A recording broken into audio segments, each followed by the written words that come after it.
Hello, everybody. Thanks for tuning in today. I am DigiDriver, and I have my other screen on with volume, so I apologize, but I just fixed that. Good afternoon, and welcome back. Sunny, great to see you. Welcome aboard, friend. I am doing a not very often, but sometimes Saturday stream. I am flying the Kuro Mod 787-800 in the fictional Alaska livery to Fairbanks. And today I think I'm going to be able to actually finish the flight that I started from, I think, Vancouver. Hey, Two-Faced and Sogan, pleasure to have you friends aboard. Folks, if you don't already know, Two-Faced Disc 799 is a great friend of the channel that also recently just came back into the fold with a return to PC usage, or I'm not sure what all the story was. Feel free to fill me in real briefly, but Two-Faced is probably, potentially, possibly, hopefully going to be streaming again soon. And Sogan is a wonderful friend of the channel that also makes very interesting videos on YouTube. So again, feel free to drop the link in chat if you want to, just so folks can check out your content. Oh, that's great to hear, my friend. That's superb. I just got a chance to sip out briefly with Mrs. Digi. We came back. I spent a little bit of time getting myself set up, and now I am just finishing the rest of my setup here. We're going to do a run up to Fairbanks. I'm not 100% sure if I'm going to fly down to Anchorage or if I'm going to fly anywhere else once I'm done, but I'm going to take it a moment at a time and just make sure I get myself set up here. Give me just a few seconds, and that should do it for me. And let me tune it. That's right! You guys have a YouTube channel too! Put that link up in chat, Toothpaste. Yep. Well, Sogan, you get it here. I definitely appreciate the effort that you put into your videos, and your content is thought-provoking. Yes, I will say it's thought-provoking because it is thought-provoking, especially some of the last ones that you've put out. So thank you. Thank you for being a part of this channel, and thank you for your presence here today. Hey, Monster, great to see you. Welcome aboard. Feel free to lurk, and I'll try to keep it as entertaining as I can for you. And it looks like the Alaskan that just pushed back is now taxiing to leave. We are, of course, in Juneau, Alaska. Did you know? Sorry. Actually, no, I'm not sorry. I chuck corny jokes for a living. Not for a living, but basically for the enjoyment of myself and a few others. So,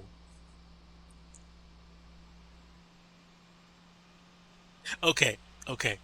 It's like, you have a YouTube channel. Do you have content? No, not really, but I'm going to work on it. I've been there. I've been there. I get you. So we're in the cabin of the Kuro Mod 787-800. The jetway is really close to the flight deck, and I need to get my flight set. To inspire curiosity, intellectual honesty, and the next generation aviation enthusiast is the goal. Well put. Well put. I like that.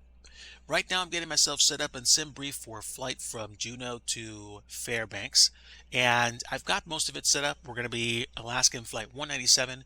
We're going to be flying from Juneau to Fairbanks, and to be able to use this more for chilling and for catching up with everybody, we're going to stay off VATSIM. I'm not afraid of flying on VATSIM. I did fly the last leg of this trip on VATSIM out of Vancouver, so you guys know I can hack it.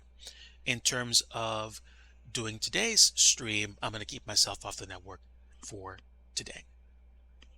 Let me generate the flight and we'll see what numbers we have. Block time is going to be about 2 hours, and I would say maybe an hour 45 minutes. So we're probably going to get to Fairbanks, as long as we leave like now, in the next hour and a half, and then we're going to make a determination and see whether or not we're going to be doing anything else. If I do another flight, it's going to be a relatively short one. So let me just make sure I'm set up here. I've got my numbers, so I should be able to start punching in the numbers on the computers. There we go. All right. So I did update my AirAx cycle. We should be okay. And yeah, July 11th through August the 7th. I'm sorry, August the 7th through September 5th. So we are good. And let's go ahead and do a pause in it.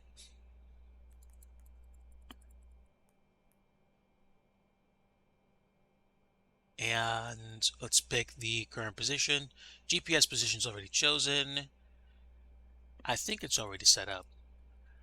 And the reference airport today is going to be Papa Alpha Juliet November for Juneau. And now we're going to take the route.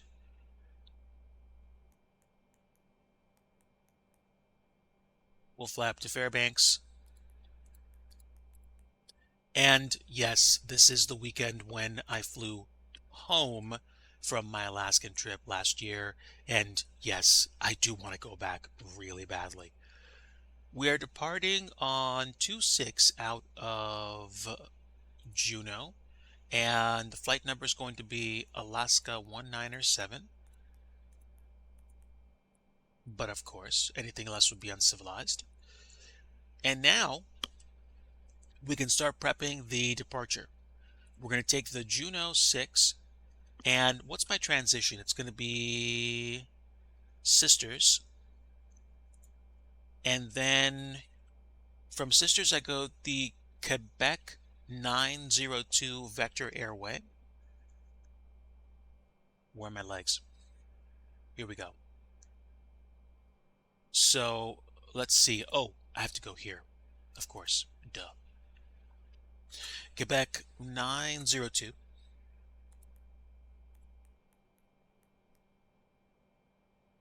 And then we go to Red Flag, looks like. Which reminds me of Nellis Air Force Base and their like military training. And then from Red Flag, we're going to take the Harding for arrival into Fairbanks. Fairbanks was the first place I visited on my land and sea tour of Alaska. So let's go to arrivals. Pick the arrivals for Fairbanks. Harding 4. And we will take 02 left for our arrival. And chosen. Do we have a transition? Actually, let's open up the charts page, which you guys aren't seeing, but I'm just trying to get through this as fast as possible. Red Flag, Alaska. Noted. Noted. And I'm taking a look at my charts because we're going to be coming out on 02 left. Let's take a look at the approaches that are available. If we do 02 left, what happens when I add glows to the route? Glows is way, way out there, so no. What else? Remove. Yeah, just final transition. So probably CLAX to cash, or we could just come in really low and slow over cash and then turn to short final. We might not. I'm not sure. But that should be enough. And then the route is done. Now, I will double check the legs to make sure there isn't anything nasty here. Okay, so from Reindeer and Chris, we'll take vectors to Silax and then cash and then the runway.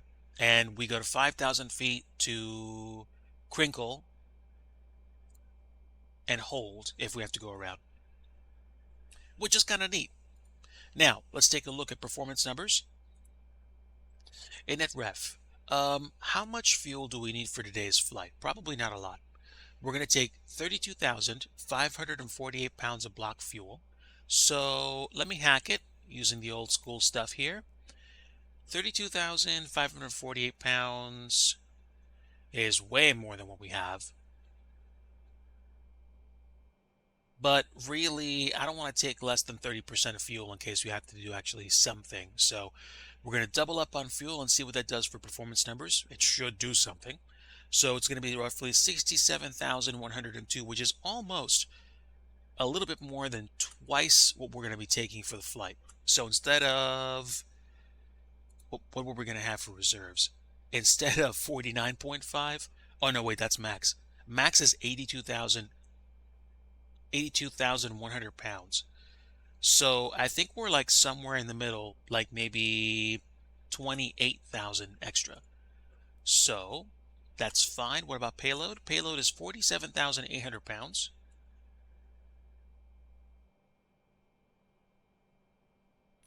That's pretty close to bang on, so I'm happy. And that's fine. So we're going to say we have at least 28,000 pounds of reserves. And zero fuel weight for today is going to be, I would say, 315,000 pounds. Let's make it 317,000. Okay, cruise altitude for today's flight is going to be what? We are going to take it up to 40,000 feet. And the cost index for today is going to be 46. Not bad. And what else am I missing? Oh, well, got to get my thrust and my takeoff number set. Let's see. If we want to do a D-rated takeoff,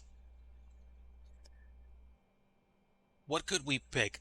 I don't know how to set the takeoff thrust to a certain, I guess, temperature. So I'm going to guess, I'm going to say 75 degrees, which should probably be more than enough. And that's a D rate, or that's my take on a D rate. Flaps 5. This isn't an extremely big airport, and we're taking off to the west.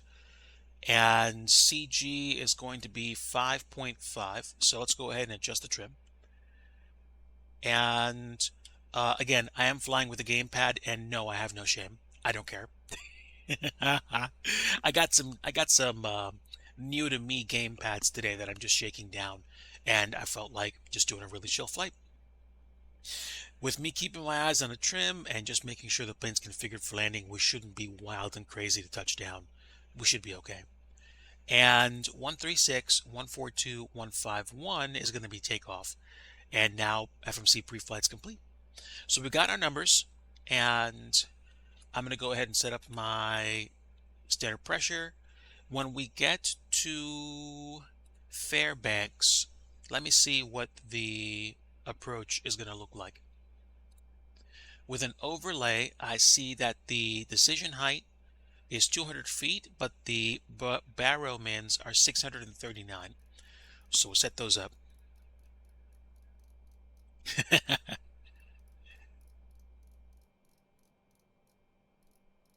I still have my Thrustmaster T16000 yoke and, I'm sorry, joystick and throttle quadrant. I don't like the throttle quadrant so much anymore because I think I'm really going to take it apart and work on the throttle section because it just gets gummed up so easily. And I think if I just put a little bit of elbow grease in there to fix it, it should probably be okay. Um, I like the joysticks overall, but today I just felt like being super lazy. I'm not even gonna lie, and just to enjoy myself for a quick flight. We'll get weather and traffic set up, and TCAS is off for now, so let's go downstairs and make sure we have our stuff set up. First up top, we'll make sure the course and ILS are punched in. It's 1090.1, and the course heading is going to be 023, and that's for 2 left. Okay, that's on. I'm happy. Transponder, favorite code 2257. And we'll put this on standby. That should be okay at this point. I mean, honestly, if I had the funds, I would seriously consider at least getting like a Warthog or something to upgrade the experience. Maybe get back into doing more serious flights. But today it's just a chill flight.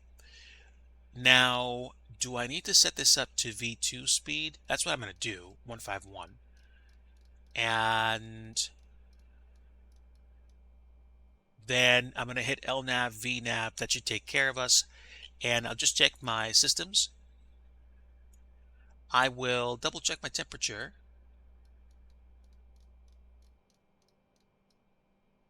Put both those dials right around there because a cold and cool cabin is a compliant cabin. Doors are open right now, but we'll go ahead and close them shortly. Doors to manual. And what did we set? Master temp to 1. Yeah, it's going to be cool for sure. So fuel is set. We are running on external power, but not before we turn on the APU. APU is not running yet. Let's go ahead and turn that on now. Okay, so let's go ahead and start dismissing the other services because we're ready to go. Catering and baggage can go away. And let's go upstairs and turn on the APU. Get the beacon light on. Get the fuel pumps going, and let me double check the systems.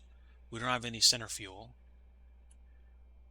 And we'll get the electrics to auto, anti-ice to auto, not on, auto. But flows. IRS, battery, APU gens ready to go, and window heats up top. Emergency lights will arm them. And battery test is high. Door power on, and we'll get the primaries turned on from window heats. Now we have these guys on auto.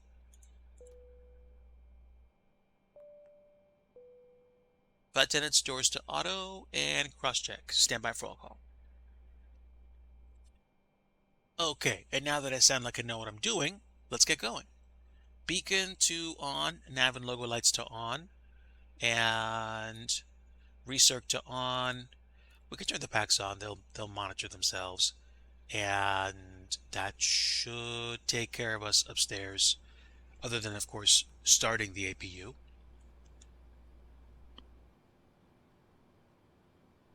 And there we go. Coming up shouldn't be too bad. Cabin temperature. Well, the fact that the packs were off before, that could have something to do with it. But now we have the packs, and the packs will take care of themselves in a plane like this. I don't know if you can start the 777 without turning the packs off. I forgot. But I know with the 7-8, that's not really a problem.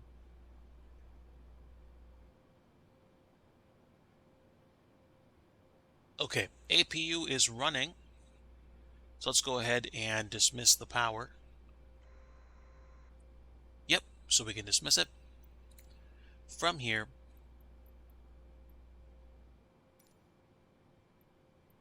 and we'll get rid of the jetway as well.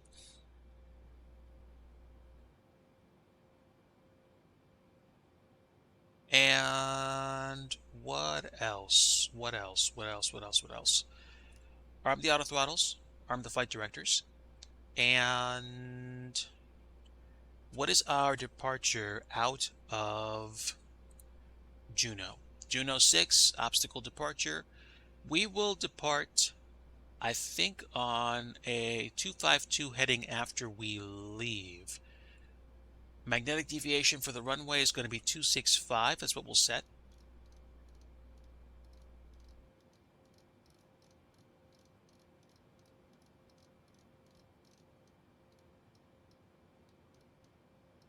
.265 is set. And what is the departure altitude?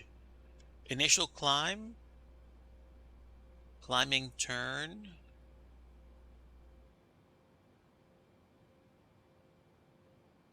takeoff minimums, climb from 1,000, no restrictions on the departure, and no indication of what the max altitude for the departure is. I guess it's just saying get out of town. So I will set up 40,000 feet since that's where we're going to be going anyway, and that takes care of us.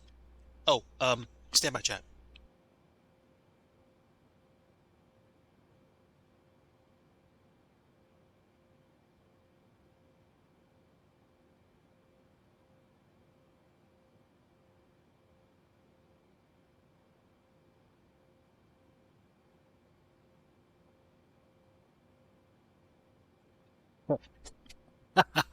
I just got a call from the back of the plane. Mrs. Digi needs meds, so I'm gonna go ahead and get up.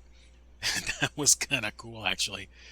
Um, Also, just need to reply to something real fast. So enjoy the views, and we should be able to get out of here momentarily. All right, sit tight, chat.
Okay, folks, I am back. Let me adjust the volume because let me see what the feedback is like if I go back down to this level.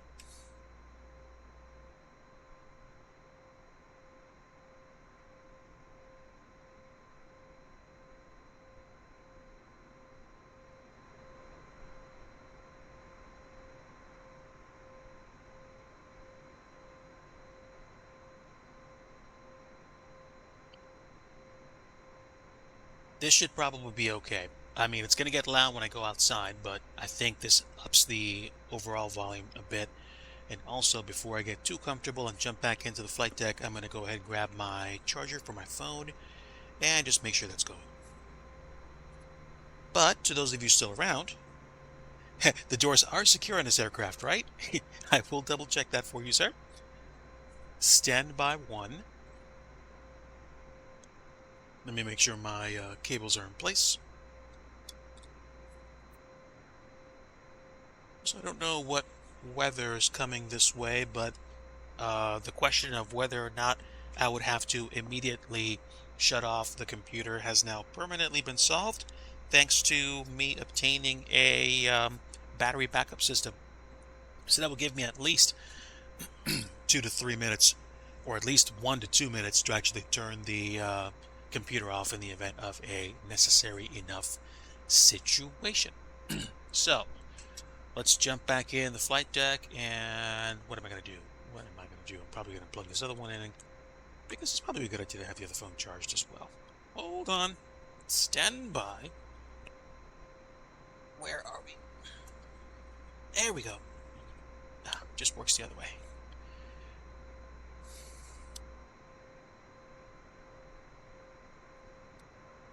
I will secure the aircraft.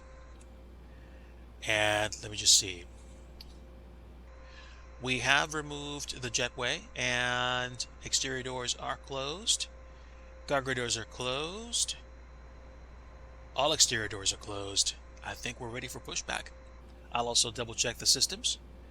We're running on the APU right now, and doors. Let's see. Doors should be going to manual. There we go. And then it should be going to auto once we actually start this plane up. So,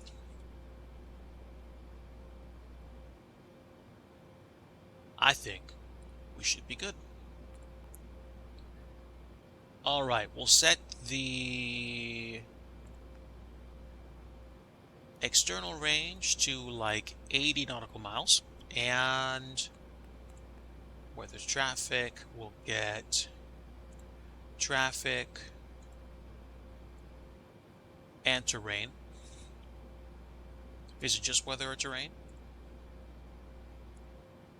Okay, that's fine.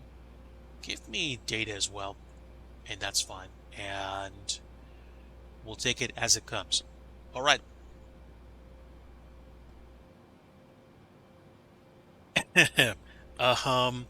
Let's make sure we don't use the slides unless we have to. And welcome aboard, Studio Canuck. Good to have you aboard, friend. Happy to have you here.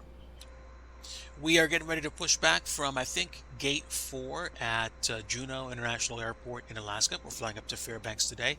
And then depending on how much time we have afterwards, I'm probably going to potentially fly down to Anchorage, because that would be, I think, a fitting way to wrap up, or maybe do something else in a different part of the country or the world. So, hopefully the pushback truck today will not meme me more than necessary. And we're going to be pushing back to go on 2-6. So we're going to be pushing back tail facing west. So, pre-plan the pushback.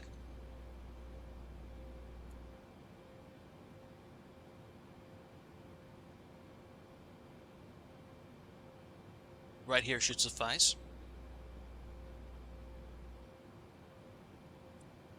That should be fine. And there's no audio. I just have this thing go right to work. I will go ahead and turn the clock on, and all I have to do now, I think, is just get rid of the parking brake. They will latch on, begin the pushback process forthwith. Forsooth. Get thee hence to the runway. So, once it begins pushing back, we should be good. Oh, I'm on hold. Duh.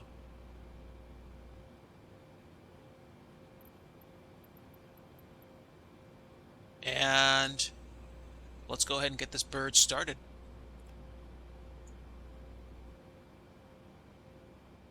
Of course, folks, if the volume's too quiet or too loud, just let me know. I'll do my best to make sure volume is better for you all. And to over 15%, let's go ahead and start engine 2.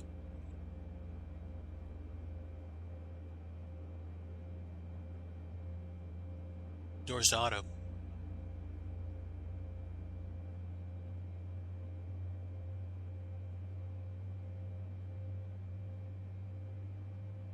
%. Let's go ahead and start up engine 1.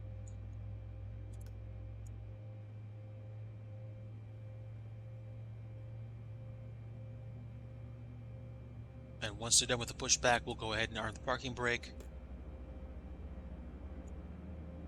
Waiting for 15%, and there we go. Engine 1.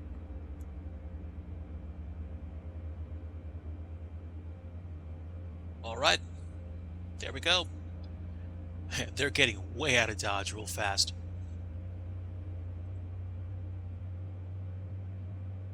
All right, taxi light on, nose light on, wing light on.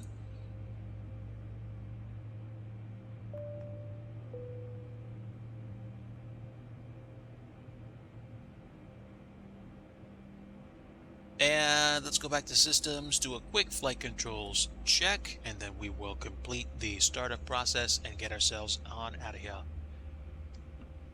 So full left, full right, full forward, full pack.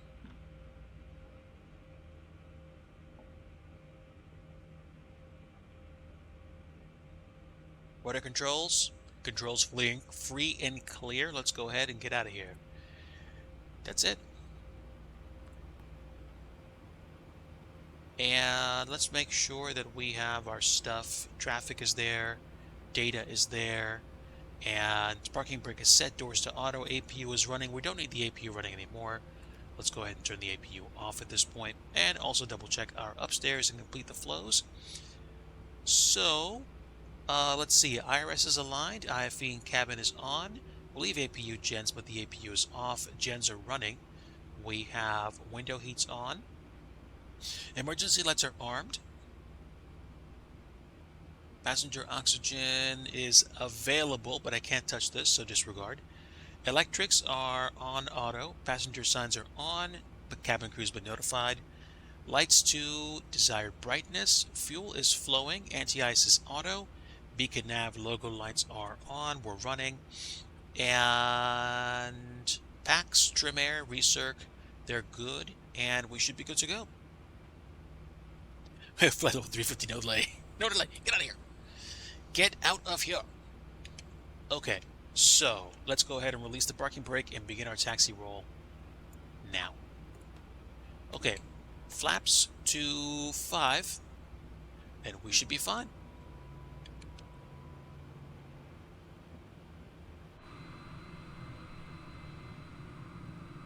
And we got a break in the clouds, a nice way to get out of town. And a beautiful fictional Alaska livery for the Kuro Mod 787-800. It's growing on me. I like it.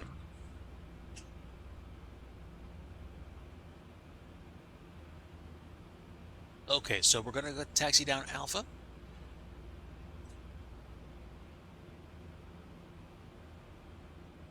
And enjoy the view from mostly cloudy default Juneau International Airport. And I've been to Juneau IRL on my Alaskan trip last year. I have to tell you, just the scenery was amazing. That peak, one of these peaks down here or over here, there is a lookout, or probably at the base of this mountain. There's a lookout. You can actually take I think a tram, a gondola to, or whatever, and you get up there. I think you get up to like at least 800, 900 feet, if not 1,000 or more. And as you go up, you clearly see the airport, which is really cool, in my opinion. Okay, I'm just a little bit right of center. So basically the center line is right about, it lines up right with the center of this PFD. So what do we have?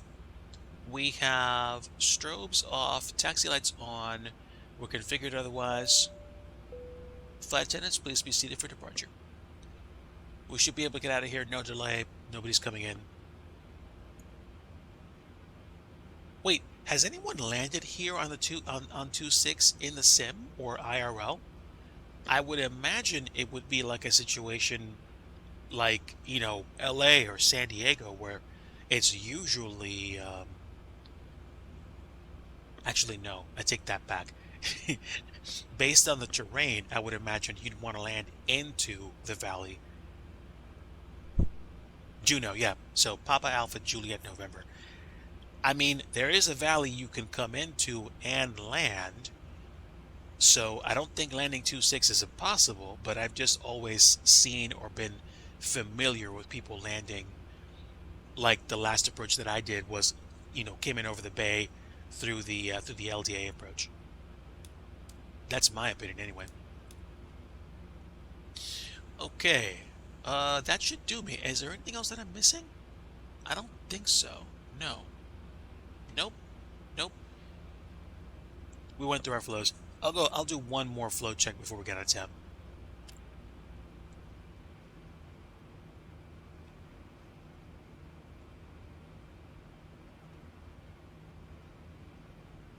Just my guess, but yeah. Yeah, I'm guessing. No, I mean there's enough room. There's enough room to come in over the valley. I mean, I would imagine the clouds might get out of the way, but not get in the way, but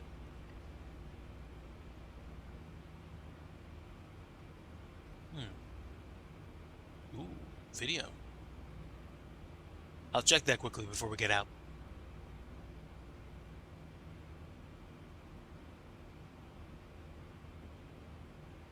All right. Parking brake set. Let me check this video real fast. There we go. 2-6. Thanks. Rock on.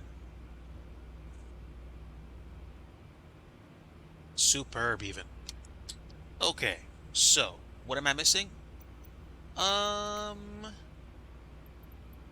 Showcase view. Let's do a fixed camera.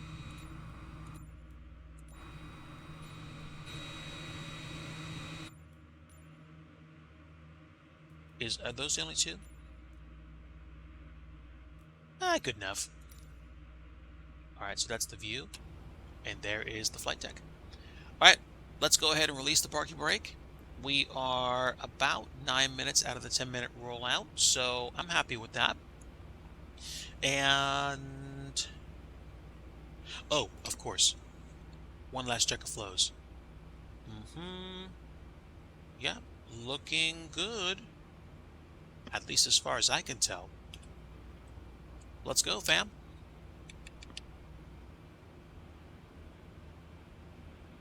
All right, Alaskan 197 Heavy. We are departing on 2-6. We're going to go to Fairbanks today.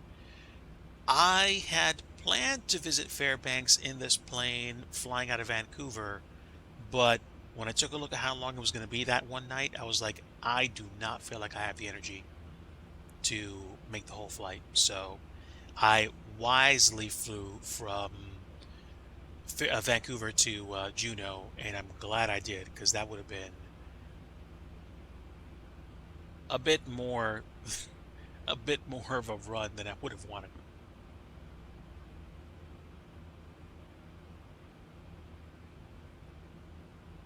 And let's just make sure we're good to go here. That's it. Ground performance in this plane is a little overemphasized, but otherwise good.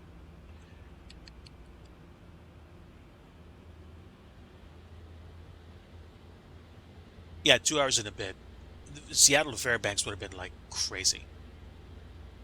Like 3.5 hours easy, if not 4. All right.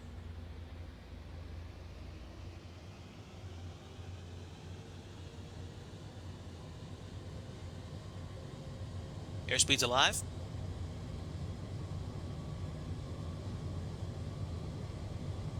'80 knots seen.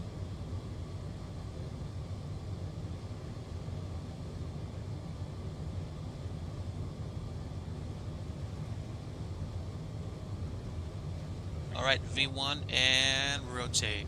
Gentle, gentle. Oh, that was absolutely gorgeous. Positive rate, gear up. Flaps to 1. And we'll have some fun with this and manually fly the plane out of here for a little bit. And flaps up.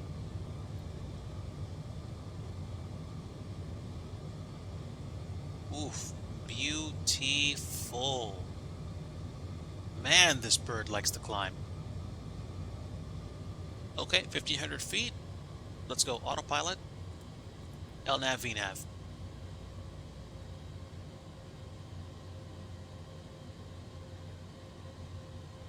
There we are. Let's clean it up. Nose light off.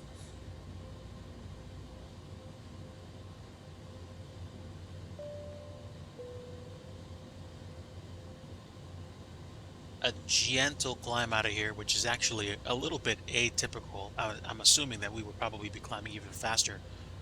But look at these views. Oh my word.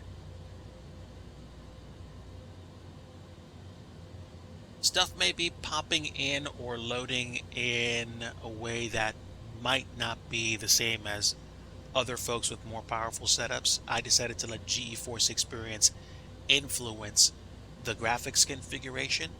The only things that I changed were that I increased the rendering quality of volumetric clouds to medium from low, and I also kept water waves medium. Otherwise, this is looking pretty, real pretty.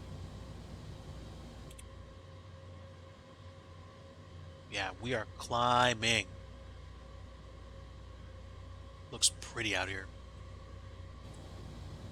It's been a while since I adjusted my Rex textures, but I mean, we're like summer, summer, summer, so I think we're fine. It's probably not going to look like fall anytime soon, although I'm probably going to be tempted to do a flight to from like Anchorage to Fairbanks in P3D and see whether or not the fall colors start coming out at the end of August or the beginning of September. I'm assuming they will. Ooh. Oh my gosh. I wonder if anybody's actually gone up to Alaska in like the early to mid fall and seen, Mount McKinley.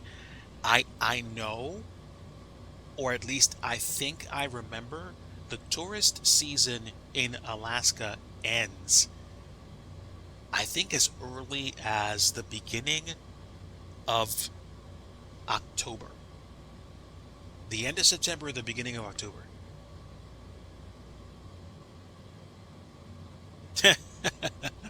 I tell you what, Sogan, I think a lot of people, and I mean a lot of people, have been very vocal about their desire to move on to fall this year, more so than usual. So I'm with them. I'm trying to be in the moment and just appreciate the weather that we have. I know it got hot today, and yes, I am a homebody, but at the same time, I'm appreciative of what the weather and what this time of year brings. I do know that some fall fruits are coming back into season, like apples. I should probably eat some of the apples that I had before they go bad. And got the chance to go out. It's not quite time for, apple festivals yet, or apple picking. You can probably do that at the end of September or the beginning of October. And the temperature might not change that much in September, probably won't. Yeah, yeah. I'm looking forward to that myself. I'm not even gonna lie. Huh, looks like I forgot to turn my TCAS on. Whoops. It's okay. But I don't think that would have stopped me from seeing radar. That's all right. Um, no, that's it. 10,000 feet. Actually, 10,000 feet plus. We're on our way up to transition altitude now. We're about 5,000 feet away or less. 4,000 feet at this point. And then we've got like a 1 hour and 15-minute cruise leg before we get to descent for Fairbanks. And not a bad cruise. Not a bad cruise at all. Happy Saturday afternoon to everybody, or happy Sunday morning to those of you waking up in Sydney, Australia, or Tokyo, um, Osaka.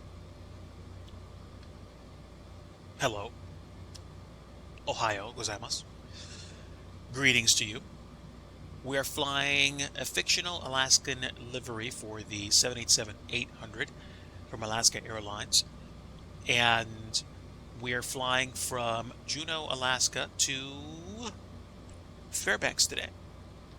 This was part of a flight that I wanted to do in one shot, but I just ran out of energy to do before I even got started. So we flew a leg from Vancouver to Juneau, and now we're completing the process by flying from Juneau to Fairbanks. I'm enjoying the flight so far.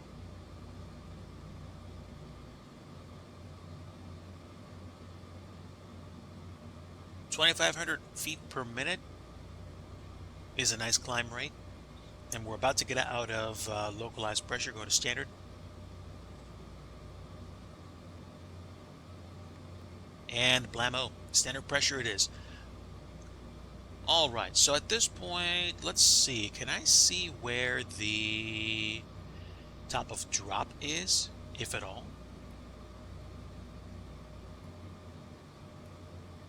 So that looks like TC for top of climb, but we're going to be getting there beforehand, unless this adjusts as we continue to climb up.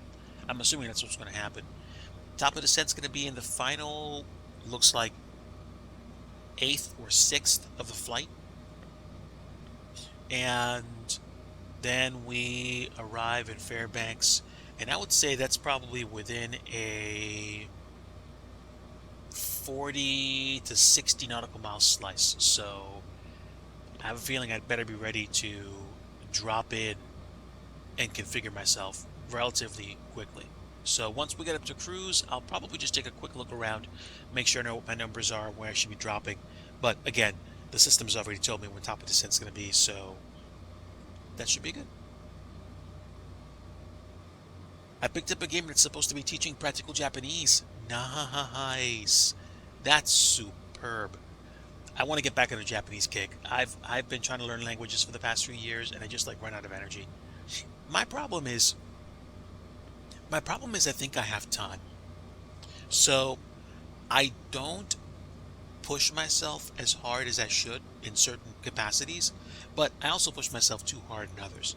And I'm a broken record when it comes to this. We've talked about this on and off stream, but there's certain things I want to accomplish, and there's certain things that I don't do enough of. And I'm owning that, and I'm trying to make the second half of this year be so much better with regards to being intentional, with regards to doing what I should do, and way less of what I shouldn't. But I'm going to take a brief break from that and just enjoy the climate cruise for the moment. Also, wanted to let you folks know, just in case you missed it, I did do an Amiga August stream, my first. I did that, what was it, on Thursday night, just because I just felt like doing it quick. I played a few games. I talked about just games that I was playing and just olden times.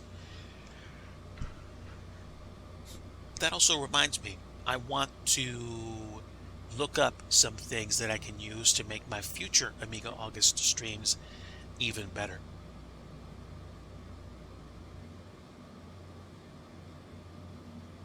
Yes, using what you learn helps you retain it.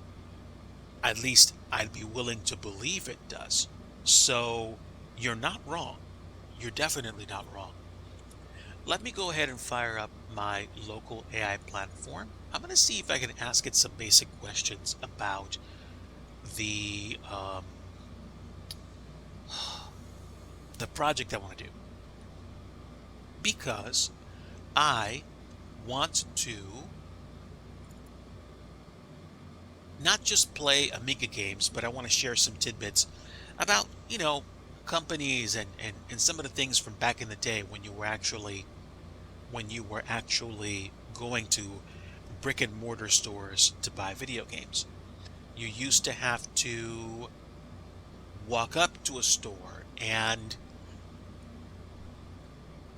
look at the video games that were there, or the computer games that were there.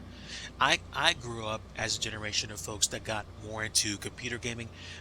It was definitely more of a issue of circumstance because I didn't have I didn't have a Nintendo for a little while, and I had a computer beforehand. So I decided to get into computer gaming, and honestly, I don't think my life would have been as technically involved had I not done that. So let me get my settings set up. I need to load the model that I'm going to use.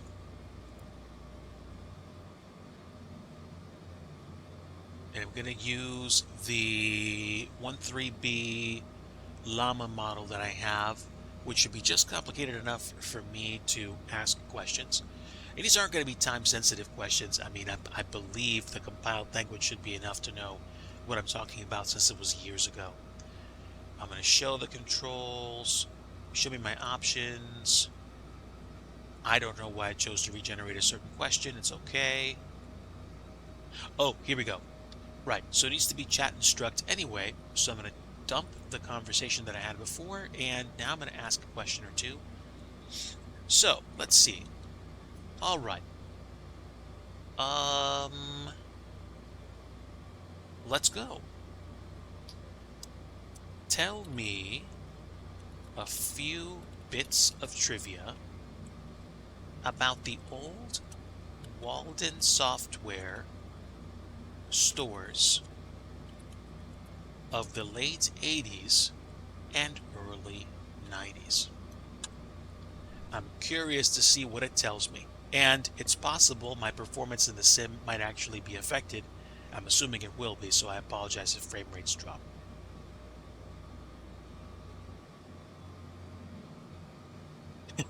No, pretty sure it's not going to be as salty, and I can prove it. Let me show my screen. Can I show the browser? I should be able to show the browser. I have to change the properties. Hold on.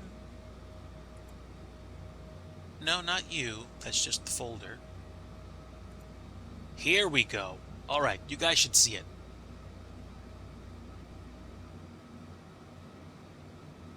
So, the iconic logo of Walden Software was designed by none other than the famous graphic designer Saul Bass, and their flagship store on Fifth Avenue in New York City featured a unique floating escalator that was suspended from the ceiling.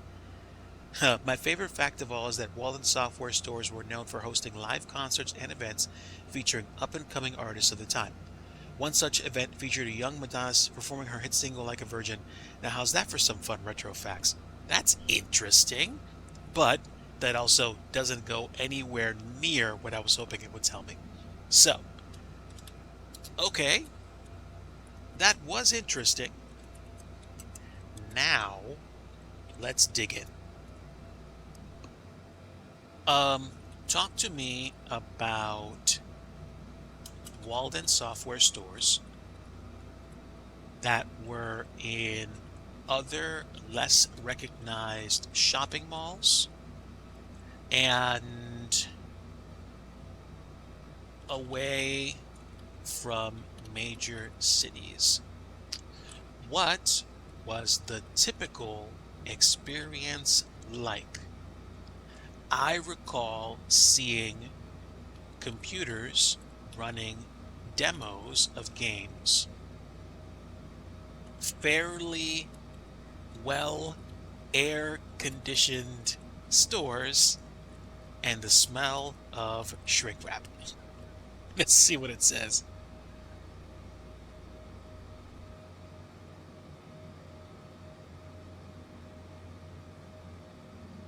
In lesser-known shopping malls were certainly a unique experience. While they may not have had the glamour of their flagship locations, these smaller stores still embodied the same spirit of innovation and fun. One thing that stands out in my memory is the iconic Walden Software Wizard mascot. I forgot about that. Who would greet customers at the entrance and lead them on a magical journey? Okay, I definitely don't remember that. And of course, no Walden Software experience was complete without trying out the latest games on their state-of-the-art demo stations. As for the atmosphere, I remember the stores being well lit and spacious, that is true, with comfortable seating areas where customers could try out the latest software before purchasing.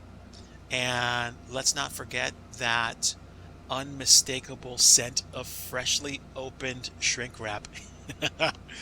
It still brings back memories of those. Okay, keep going, keep going. I think it's Control Enter. Ah, no. I think I had to hit the generate button, but that's okay.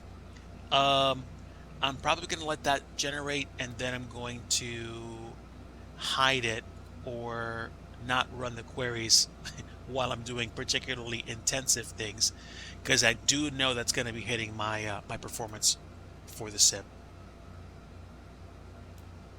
But yeah, I mean, I'm using a 3060 Ti and it does use the GPU a bit to get to calculate what it is that's going to reply at or say.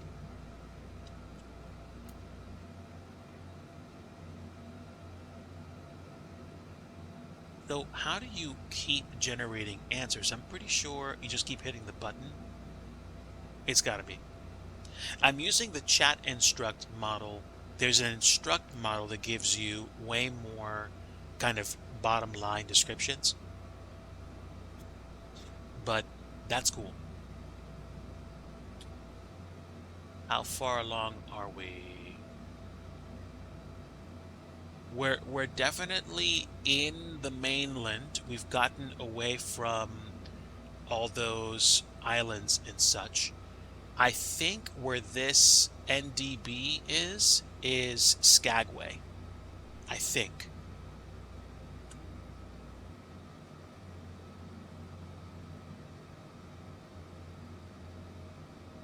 Hmm. I wonder if the manuals were freshly printed. I don't know. I don't know nearly as much about the software industry as I would have liked to back in the day, so I'm not sure if the software stores were responsible for printing the manuals. I mean, I don't think so, because certain games that came shrink wrapped, like, Falcon 3.0, they had like a 400-page manual or something. That might have been the case if you had shareware titles that came in, plastic baggies with a few page size descriptions or instructions. But yeah, I don't think that was the case with some of the other products. You know what I missed though? I missed the experience of buying a computer software product that came in a box that you had to decide to, rip the shrink wrap off of. You opened it, you either got a pamphlet, a manual, or like a book, or like like a notebook, and you actually you knew, like you purchased it, you were fully committed. T Miller 51, welcome aboard, my friend. Happy to have you aboard. We are back in the sim, and we're just having a little bit of nostalgia, and I'm trying a few AI quotes from my local AI platform on my computer because I'm trying to get more perspective on future retro gaming streams that I'm going to be doing in the near future. I am taking part in something called Amiga August, which is a celebration of the Amiga platform and gaming.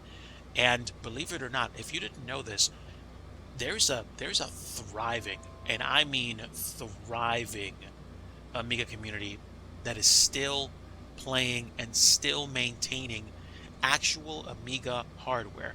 Yes, the Amiga emulation scene is alive and well, but there are people that maintain the physical hardware that they have. And I was very fortunate back in 2021 to be able to get my hands on a I'm not sure if it was a Kickstarter project or not, but there was definitely something called the Commodore 64 Maxi, and there was a Commodore 64 Mini, which was a re like a reshelling out of the Commodore 64 console computer. I got the Maxi with the breadbox keyboard that you could actually use, and I'm glad I did. I don't use it nearly as much as I should, but I do know it's something that Mrs. Digi can play, that I can play, as she recalls seeing games like that.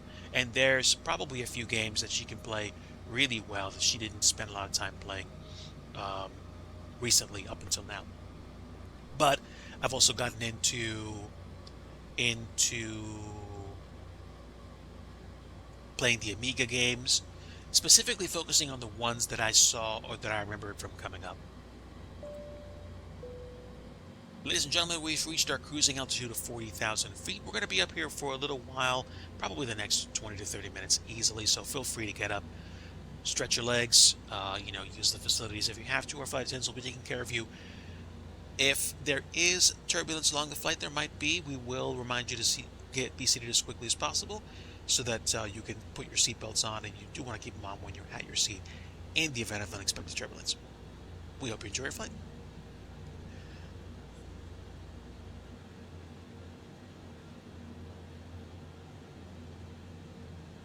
Yeah, I I guess that was the unspoken rule. Like, you taking the shrink wrap off meant you couldn't actually get your money back, but you could return it for store credit. But yeah, I mean, I can see the kind of like, okay, this isn't the best way to jump into using software deal if you didn't get a chance to agree to the user agreement before you actually opened the box. But I get you.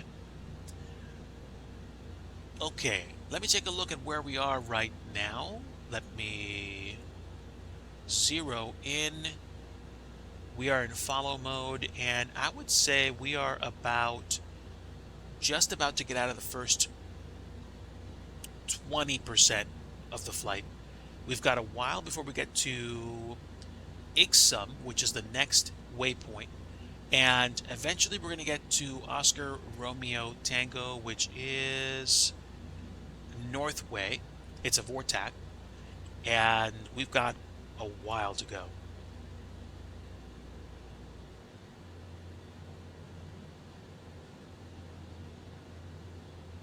You know what, Sogan? If you haven't already done so, I would be interested to get your perspective on the end user license agreements of the late 80s and early 90s, especially with regards to both entertainment and business software. Up to you, of course. That's just something that came to my mind that made me think. I've mostly had, 99.99999% favorable experiences using software. But of course, whenever you buy software and use it, you understand the end user license agreement usually says this software is licensed, not sold.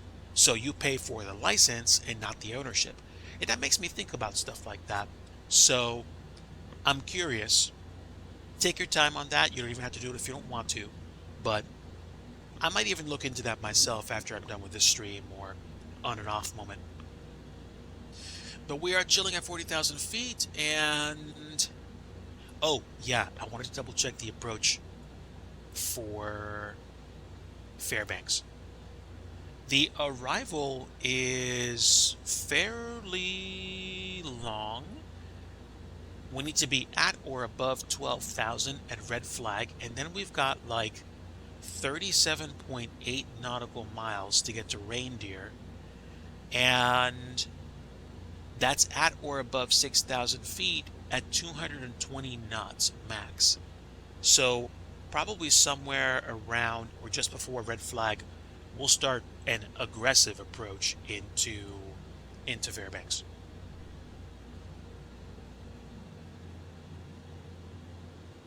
A great channel is Louis Rossman. Oh, interesting. Can I take a screenshot of this? I just took a screenshot of that. Wanted to remember that name, so thank you, Sogan. Appreciate that.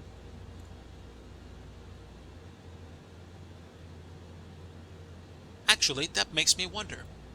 I asked AI about I asked AI about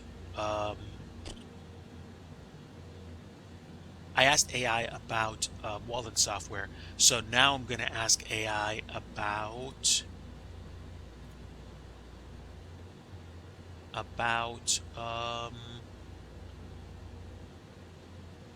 software etc. But since it is consuming CPU cycles, I think I'm going to use a different friend of mine. theoretically speaking. I'm going to get signed into my other screen and sign into things that I wouldn't necessarily want shared because I want to ask the questions and get faster responses. I might tweak my environment so that it's easier for me to run those queries locally.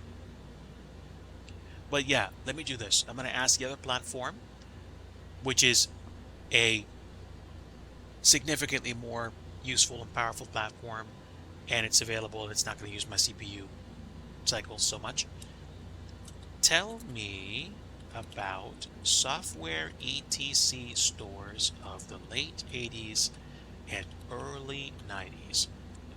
Focus on the in-store experience and remind me of the computer platforms that were available for purchase back then, some of the well-known and lesser-known entertainment titles. Keep it PG, please. And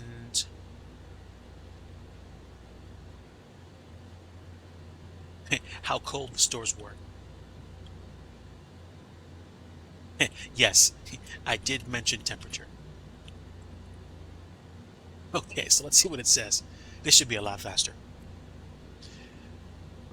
It titled the reply, Software ETC, a chill of nostalgia. Software ETC was more than just a store, it was a portal into a world of ones and zeros. Stepping inside was like entering a refrigerated sanctuary of technology. Oh, this is so dope. The air was consistently chilled, perhaps to preserve the delicate floppy disks or to induce a state of focused consumerism. Okay, so let me think about this. So cold temperature as a device to make you buy more? I don't know about that, but I just know that it was very comfortable. Very comfortable. Um, and they were still selling 5 1/4 inch floppy disks for a while into the late 80s, maybe even the early 90s on certain platforms anyway. Let's see. The store layout was typically a maze of shelves overflowing with boxed software, hardware components, and gaming cartridges. Amidst the towering stacks, you'd find islands of computer systems on display. I remember that. Their monitors casting an ethereal glow in the cool air. Very artsy response here. These were the days of the Commodore 64, the Atari 800 XL, and the Apple II, iconic machines that sparked countless hours of coding, gaming, and learning. For the more affluent, there were IBM PCs and compatibles starting to make their mark with their superior processing power. These were the dream machines, often showcased behind glass cases, their presence a silent testament to technological advancement. While Software ETC was a haven for tech enthusiasts, it also catered to the casual gamer. Shelves were stocked with titles that ranged from the educational, Oregon Trail, Reader Rabbit, to the downright addictive Tetris and Pac-Man. For those seeking a more immersive experience, adventure games like King's Quest and Monkey Island offered captivating narratives and challenging puzzles. Sports fans could find their fix with titles like RBI Baseball or Tecmo Bowl, while strategy gamers delved into the complexities of Civilization or Master of Orion. It was a golden age for gaming, and Software ETC was at the epicenter of it all.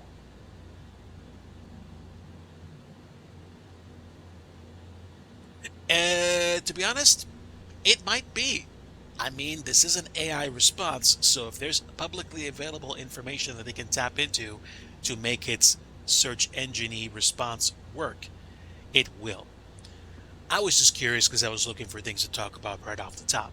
But um it makes me remember.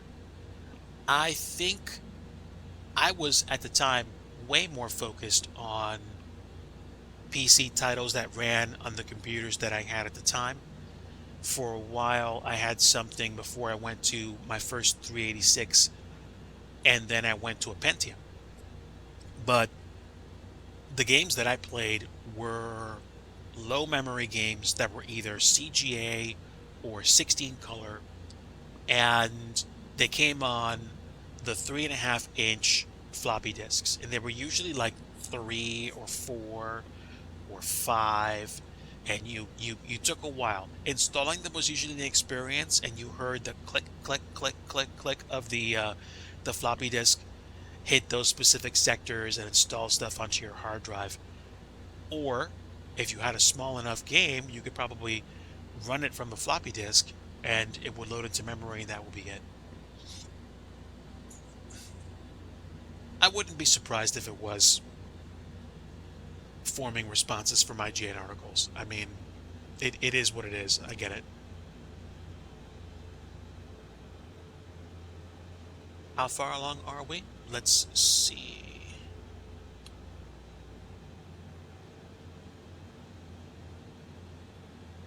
We are still a ways in. Top of descent is going to be in about 240 nautical miles. So probably in the next 30 to 40 minutes, we'll start on our way down into Fairbanks. So while I'm here, let me take a look at approach ref details. There's not going to be much of a difference in me picking flaps 30 versus flaps 25. So I'm probably going to pick flaps 25 and ref plus 5. The runway is an 88,447 foot long runway. You know what? I'll take flaps 30. And because I'm not paying for the brake pads, I'm going to do auto brake 4. That should probably have us off in a relatively comfortable amount of time. Let me take a look at the airport info for 2 left. 2 left. Oh, you want to know what? That's not how long the runway is. That's how long it's going to take for us to slow down. Oh, okay. So let's see. Right here, right here. So we'll probably be off by Mike or November if I slow down in time. I think we'll probably either be Mike or November, and then we'll taxi back up Alpha to the terminal. Yep, I think so.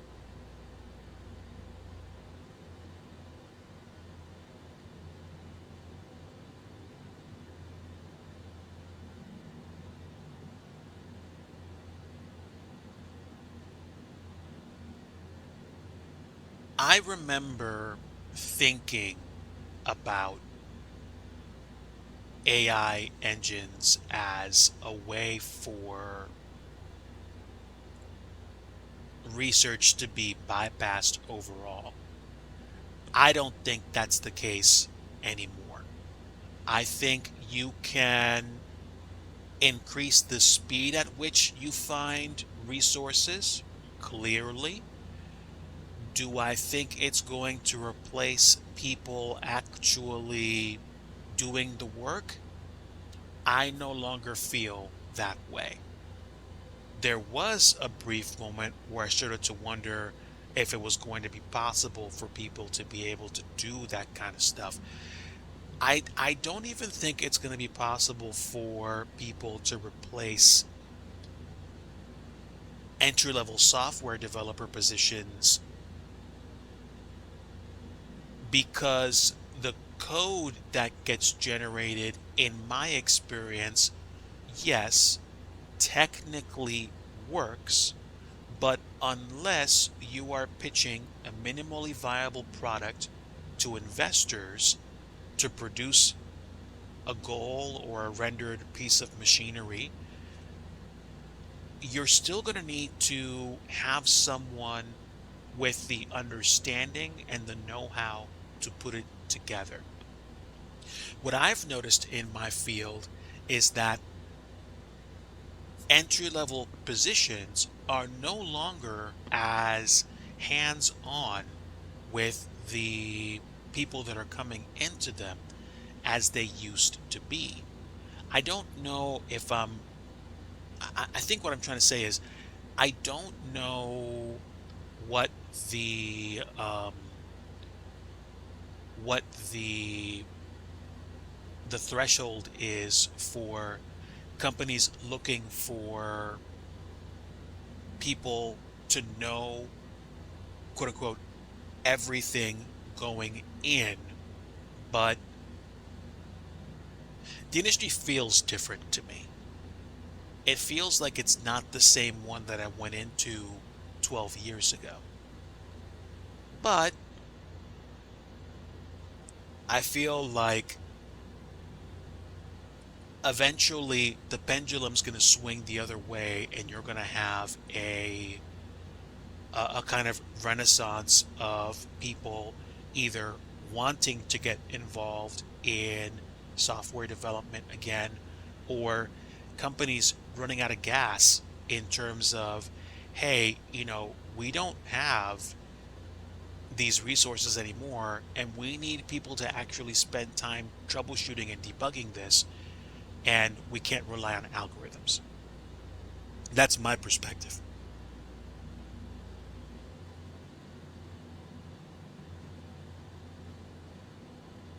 Well, I can see how that's going to be an issue, um, especially if we're talking about making things happen to create systems that are, anywhere near mission critical.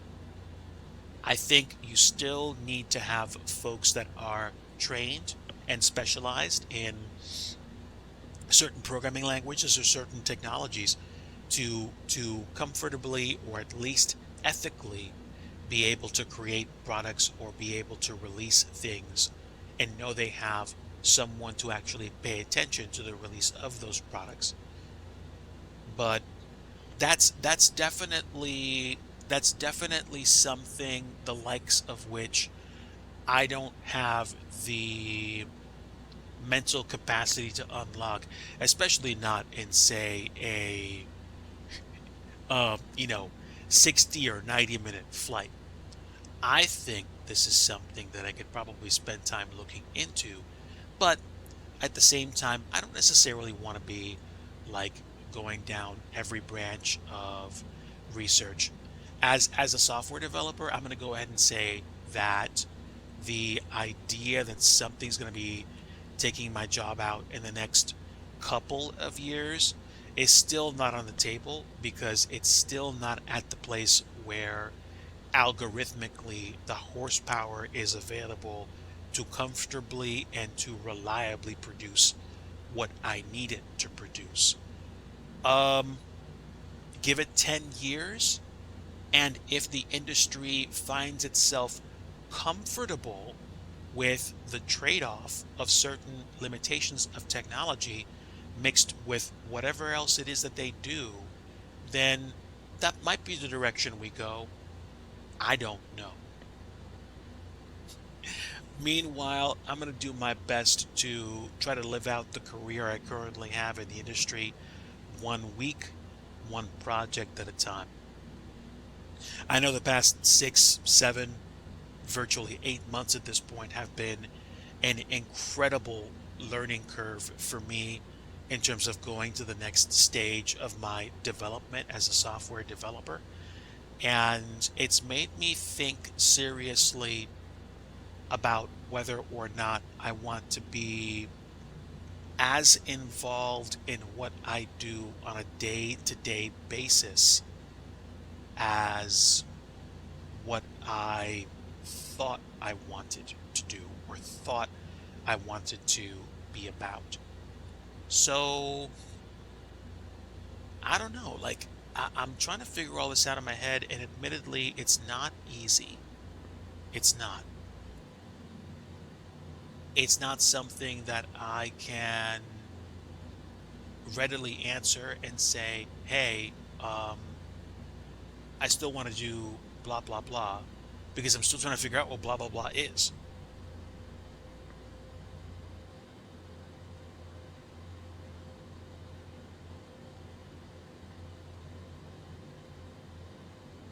Right. Right. In one sense, you could argue that people are maybe trying to envision AI as a new industrial revolution. But in the end, to me, it's a piece of technology. So I guess it depends on what we're trying to actually create. If we're trying to learn how to leverage AI to solve problems or to write software, then there's going to be folks that are going to be busy coding the AI to be able to write the software to fix the problems. So somebody's still going to be at the controls. We still don't have a mythical situation where a robot is telling a robot what to do. It's still somebody still programming the robot. The robot's getting smarter, but it still needs input from someone. So it's it's still not there for me. And if we're running out of runway for all this stuff to really become useful or beneficial, and we are going to have a bubble burst in the AI economy, then like I said before, that's probably going to create a need for people to come in, fill in the void, and take over what the lost expectations were for doing what it needed to do, or accomplishing what it was that it was shooting for. So it's all good. Like it's certainly not something that I want to think too much about right now. It's something that's going to become prevalent as it intersects with my particular software developer career, but I'm also not necessarily too worried as long as I do the thing that I'm supposed to be doing, which is continuing to learn, continuing to eke out time to basically get myself in a comfortable spot to learn the industry, to learn where I want to go next, or to learn that I want to be a cargo pilot, or to learn that I want to be a network engineer again, because we're going to be pricing ourselves out of being software developers, but networks and systems are still going to need to be monitored by somebody, and that's just it. Or I could actually launch my business as a scenery developer for flight sim and figure out ways to leverage the incoming boost of AI so that we get rid of things even like synthetic scenery, so that we don't have the kind of quality drop-offs between satellite ortho and regular scenery in a sim, or we can do different things. And I think that's all I have to say about that.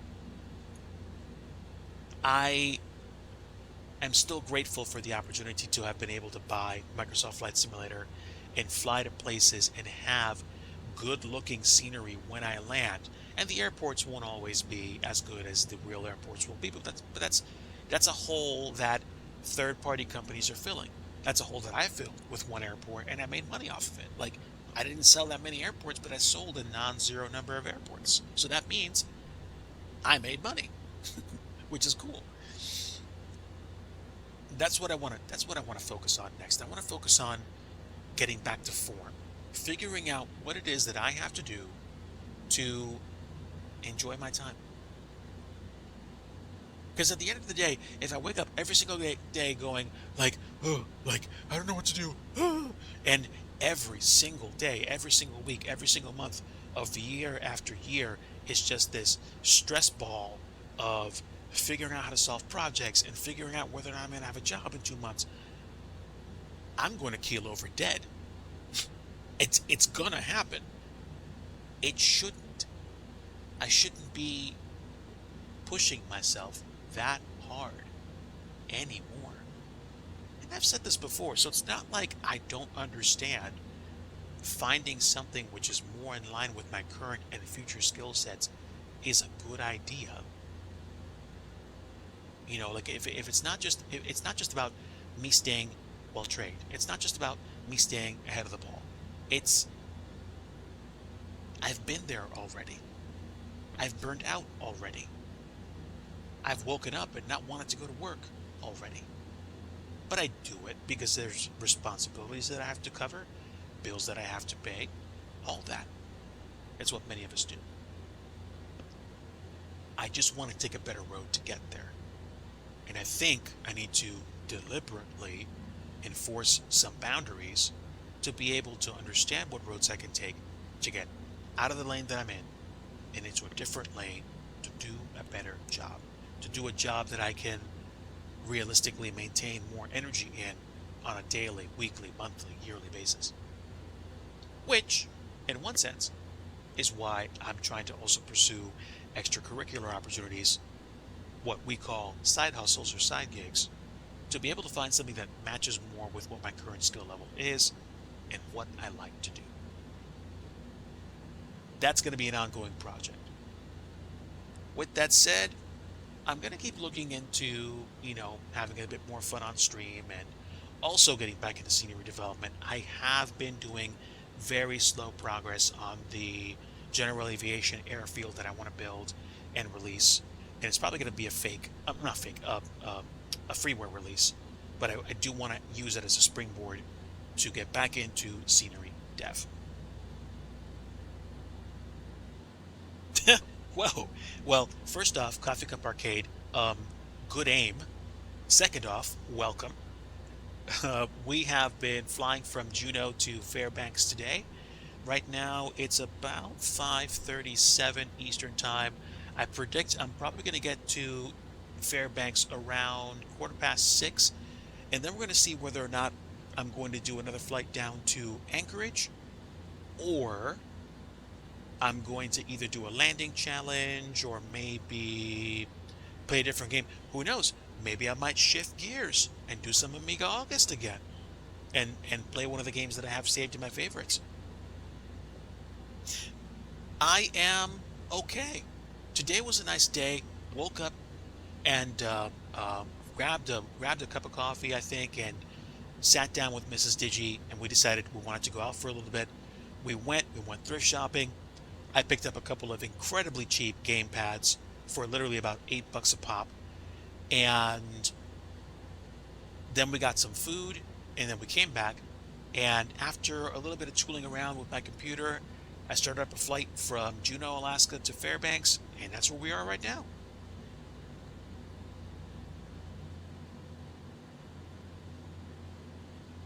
Oh man, so congrats on the acquisition, my friend. Very, very happy to hear that you are configuring for more camera shenanigans. We have a digital camera, but that's like an actual camera. It's not a camera phone. It's not a phone that has a really good lens camera.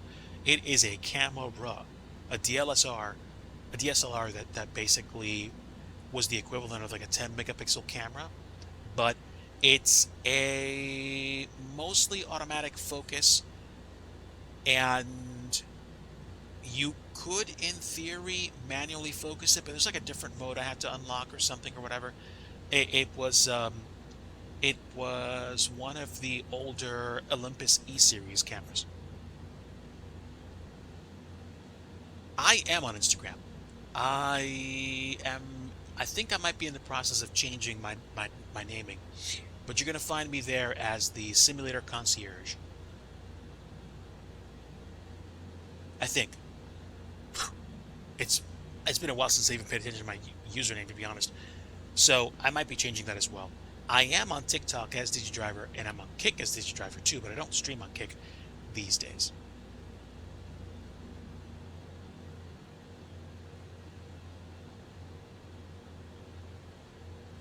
Yeah. So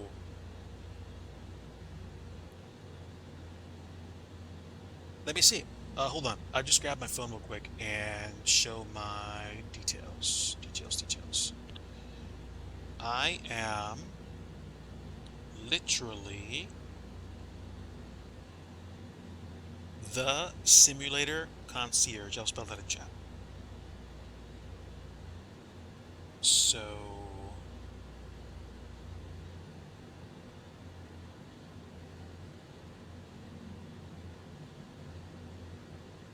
there you go.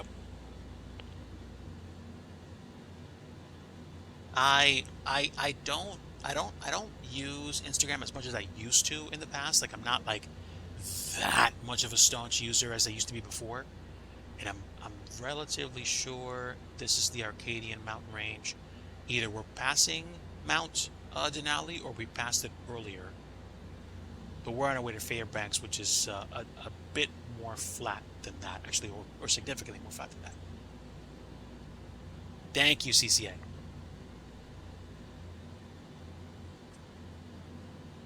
Honestly, this has been all right. I appreciate you guys coming on board and let me know what's going on in your lives. Life is challenging and life is sometimes scary, but I'm glad that we're doing it together. Now, if I take a look at the approach, I'm going to see what my final approach fixed altitude needs to be. I'm assuming it's going to be 2,100 feet. So I'm going to switch back to the arrival view and I'm going to go ahead and set that up in my MCP.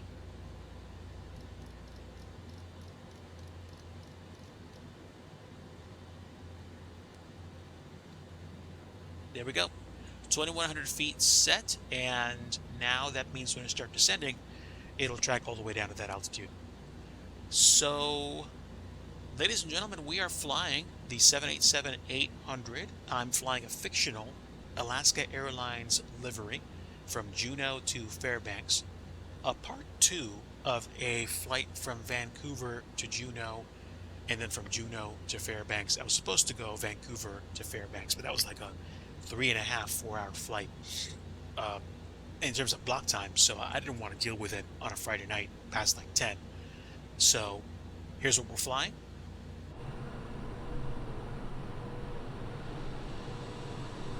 A very beautiful, nice sports sedan of a 787. It's still bigger than, say, even an A320neo, way bigger, or at least slightly bigger. It's probably shorter than the 777 that's released by PMDG, but it does look nice. Matter of fact, I'm going to grab a screenshot real quick.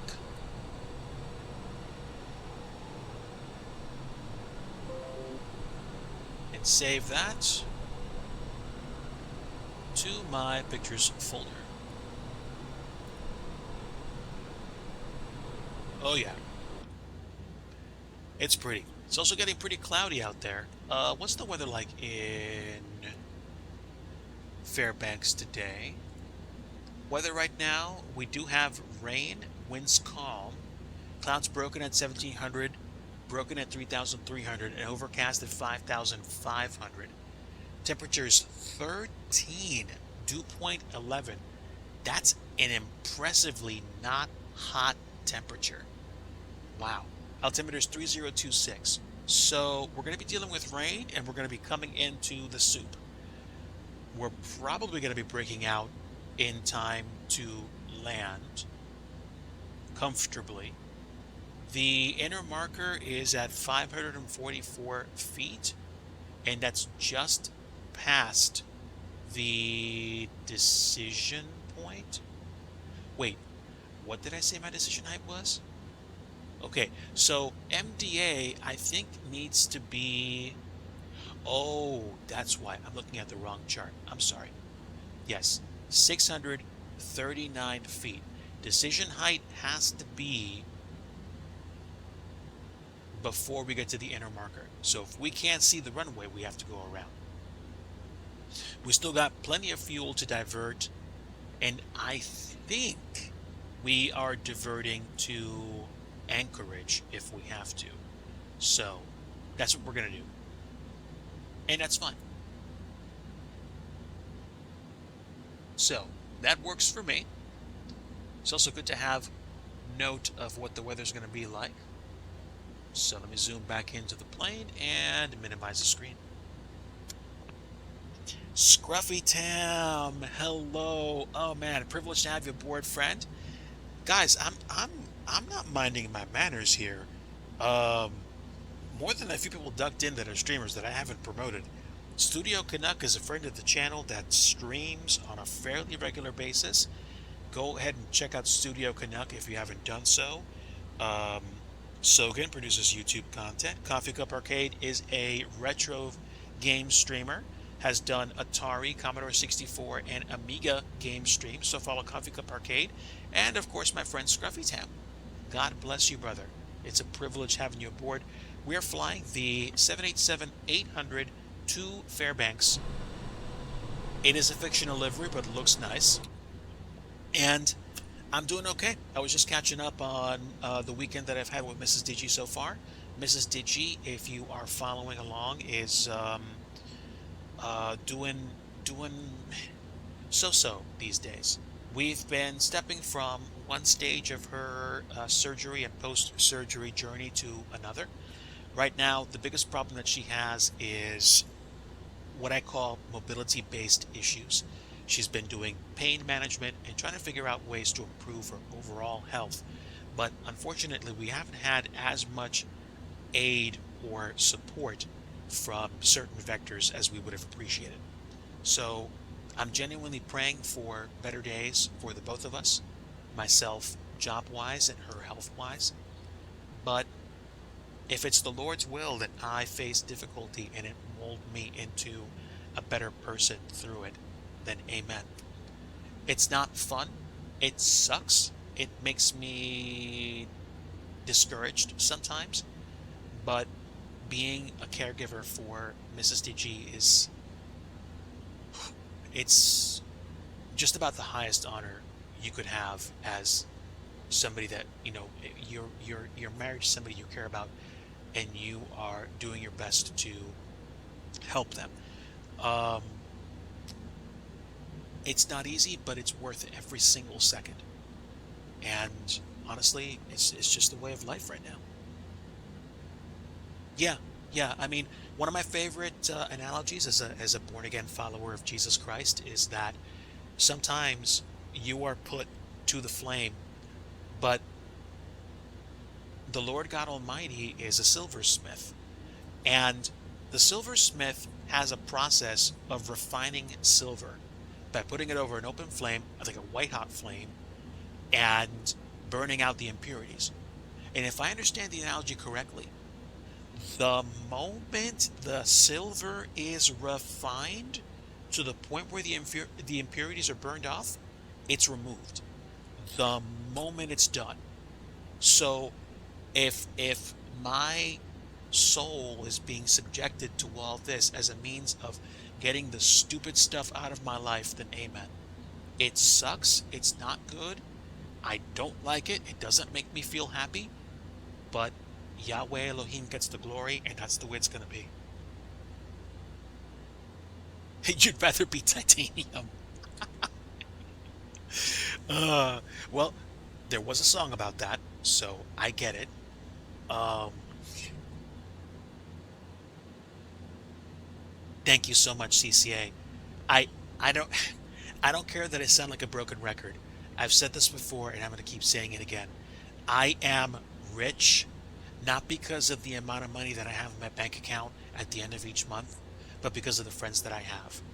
And the simple fact that you guys are tuning in to watch some dude somewhere in the US fly a fake plane in a sim is humbling to me. Just a quick PSA. If you're lurking, if you're following, if you're just a part of the channel right now, thank you for being here.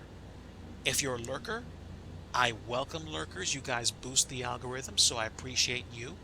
If you've been watching for a while and you're scared to follow, or you don't have the money, don't worry about it. You simply being here is a blessing to me. Yes, let me turn on my materialistic cap for a second. Yeah, I'll take a donation. I'll take a sub. But you don't have to do anything. If all you do is say hello and engage in chat, dude, you're doing wonders for my mental health. So thank you.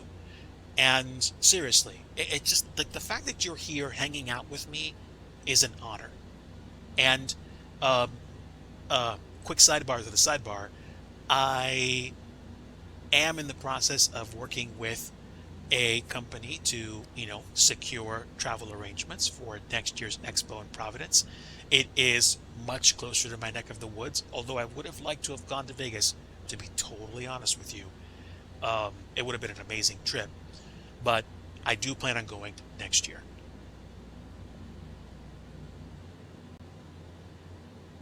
Hack the planet, baby.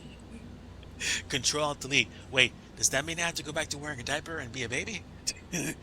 I mean, I I don't know. Getting a do-over might be interesting, but at the same time, I don't want to go through all of that, especially, losing my baby teeth and dental work and stuff like that. I'm good at this point. I mean, I am a wino, I admit it, but I'm good. Final approach checklist complete. Oh, wow. Seriously? An anonymous gifter coming in with gifting 3 months of tier one. Whoever you are, thank you. And CCA, if you do find yourself with an interest to visit Flight Sim Final approach Expo checklist complete. next year, I would be so glad to meet you. And CCA, thank you for your sub. Thank you so much, my friend. It is one of the bummers of this not being able to go to Expo this year that I missed the opportunity to visit Henderson because I would have tried to figure out how to bump into you or Mrs. Anon. I don't. Yeah, yeah, yeah, yeah. I mean, like, well, to visit, to say hi to you, to say hi to your family, to just shoot the breeze, to talk shop, to do all that stuff. I mean, that's what this is all about, right? Like hanging out, being a part of each other's experiences and growing each other's brands. I mean, that's what I see anyway. Um, I was talking earlier, CCA, about my experience or hacking the AI to see what it can come up with in terms of returning search engine based results, most likely about old computer game stores and just remember the experience. But flight simulation itself has come so far. I mean, we talked about screenshots like this in the past, like, oh, wouldn't it be cool if you could have real weather flying over realistic looking places? And then I found X-Plane 11 and I could download orthographic scenery of places like Alaska and Canada and fly over it and be like, oh, this looks so real. 10, 15, 20 years ago, this kind of detail wouldn't have been possible with the technology that we had. Might as well meet up and see what happens. Well, I tell you what, Scruffy, in my ambitious mind, Final approach checklist complete. if I had the ability to go somewhere and to hang out with you and more than a few other people, I would try to figure out how to do it. And thank you for the tier one sub, Scruffy Tam. Thank you so much. Appreciate you guys. Feel free to spam those emotes in chat. I have been incredibly lazy of late and haven't come up with new ones. I think I have like slots for 5 to 17 more, so I probably should spend some time doing that. Honestly, the need for me to just take the reins and do what I need to do from a career and deliberate time spent perspective, that's up to me. I have had some folks over the past few years that unfortunately I've had to say goodbye to because they've passed away. And usually the pattern is somebody you care about is not here anymore. And it makes you think. It's a mental head check to be like, are you where you want to be right now? Or did it take somebody leaving your life to wake you up? I've had that happen a non-zero number of times over the past 2.5 years. And it's a sobering reminder to get myself in or get myself out of check and do what I want to do. Not do what I want to do, like, go party till 5 a.m. every day. No, that's just not possible, especially with me being X years old. It's, no, I'm not 10. I'm just saying I don't give up my age. Um, where I am personally is not where I was when I was in my college days. Not because I partied in my college days, but just because I stayed up late more often or whatever. I mean, with COVID happening, all of us started staying up later.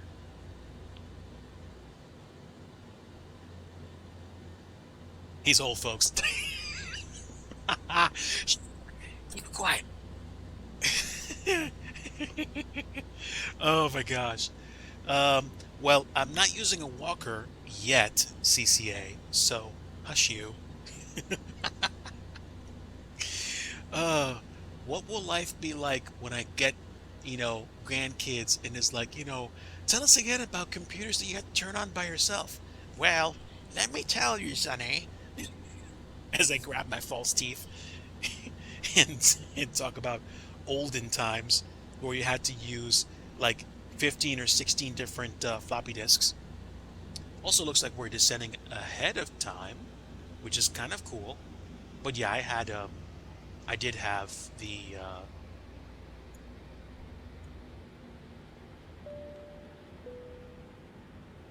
the altitude set for the drop. So we're already coming into Fairbanks as we speak. It'd be cool to look back on those days. But okay, yeah, recap. If you tuned into the early show, so to speak, if you're just tuning in now, you missed me talking about um, the Amiga gaming that I plan to do in August, which is what's called Amiga August on Twitch. You missed me talking about older experiences with computer gaming, talking about Mrs. Digi, and talking about flight simming, and just having fun with the 787-800, which is a freeware mod. If you have the Premium Deluxe Edition of Microsoft Flight Simulator, you do need Premium Deluxe to be able to fly the 787X, which also lets you fly the Horizon Mod 787-900 and the Kuro Mod 787-800. Were you alive when cars were invented? Well, when Japanese imports made their play, I was quote unquote around. But that would be an interesting question to answer. Um, you're older than Google. Yes. Yes. I could reliably say so am I. Amiga! Ikimasu! I will go. I know a few a few Japanese phrases. Nani? So I'm working on increasing my vocab. And yes, I did talk about wanting to learn more languages too. Okay, so we got some weather, as you can tell with the clouds, which are becoming increasingly thicker. I don't think today is going to be a very good day to go mountain spotting. We are going way faster than we should be, so we're going to break out the boards. Time for a board meeting, chat. There we go. Spoilers are out. Boards are out. Board meeting is in session.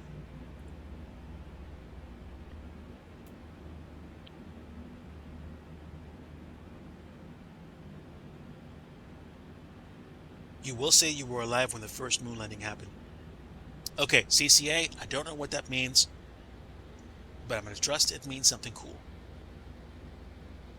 Okay, let me go ahead and leave the spoilers armed.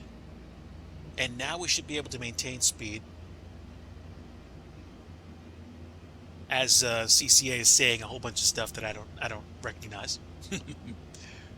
But let's see, how far along are we? I think I want to say we're like 20 some odd minutes away. Oh, you know what I want to do? Wait, where are we? Full stop, full stop. We're like, where was red flag? Red flag, and what's this leg? Red flag to there, it's like 37 some odd miles. Okay, I'm going to take over because this apparently is going to make me do several twists. Or do I care? Do I genuinely care? I usually, you know, shove this thing into overdrive to get down to the ground in time. I'm going to leave it alone. I'm going to let the computer do its thing.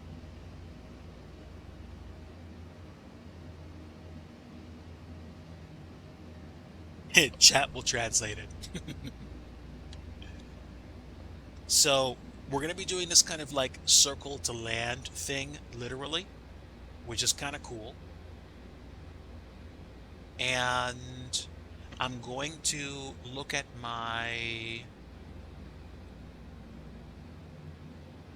arrival. We'll take the vectors away, and that should change what happens next.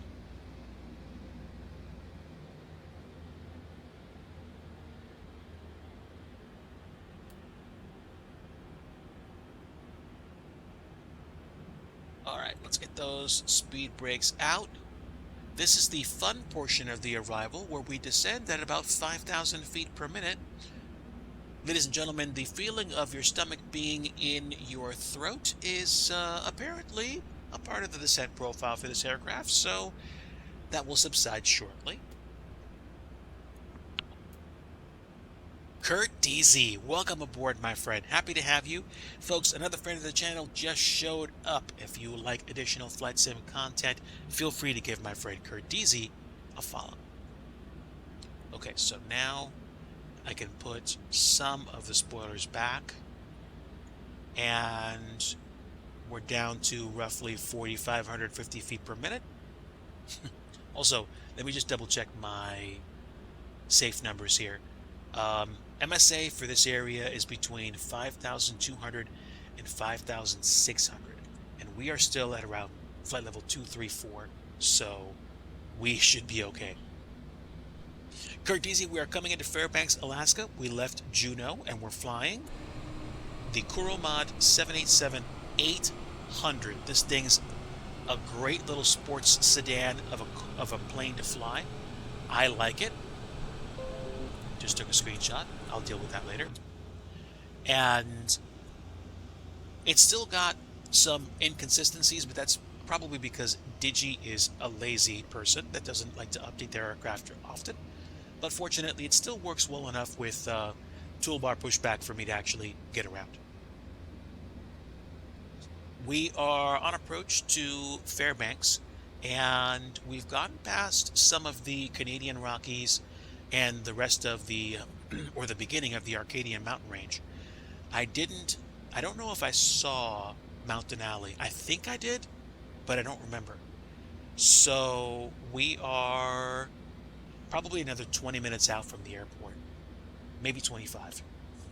Depending on what we do next, we might get a fresh sim and fly the 737 down to Anchorage, or I might fly a GA aircraft around Fairbanks with the weather turned off to have some fun looking at the overall scenery in the area, or I might play something else entirely.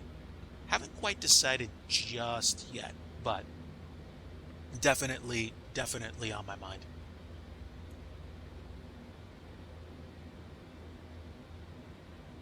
And it does look like it's quite cloudy and quite rainy down there because we've got a system going through the area. Excuse me, we've got anti-ice set to auto already. And what's the current altitude? We're getting close enough to 18,000 for me to say, ladies and gentlemen, we're beginning our final descent into Fairbanks. Please make sure you have your tray tables stowed and your seat backs in their upright position for our arrival. The cabin crew will be coming through the cabin to take care of any loose articles that you have and to make sure the cabin is prepped for arrival. We should have you down on the ground in probably about 20 or so minutes. And thanks for flying Alaska Airlines. So let's see, we took off about, what, an hour and 25 minutes ago? I guess that would make sense. And is the ILS on? It is. So we should be getting the ILS to come into 2 left, which is going to be unnecessary because the clouds are, I remember last time I checked, they were broken at 1700. Let's double check the weather.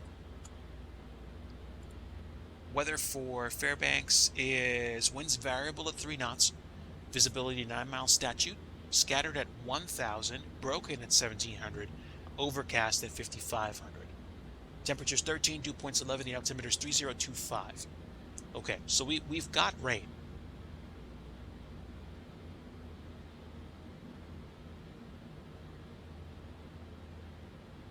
Okay, not that much precip fell in the last hour, but we should be coming through rain as we come down.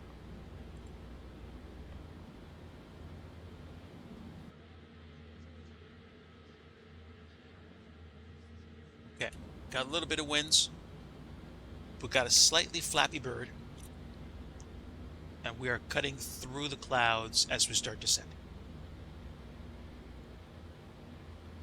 So let's go ahead and get this down to 40.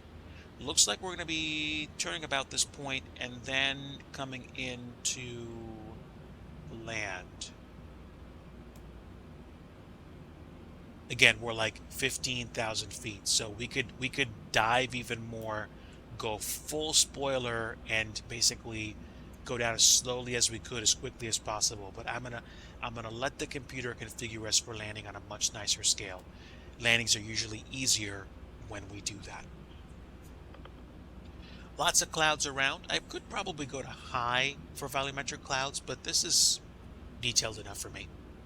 I'm also grateful that the recent updates to MSFS, along with the recent drivers that I have installed, allow me to enjoy the sim at 2K resolution. It's downscaled to 1080p for you guys, but I'm definitely enjoying myself.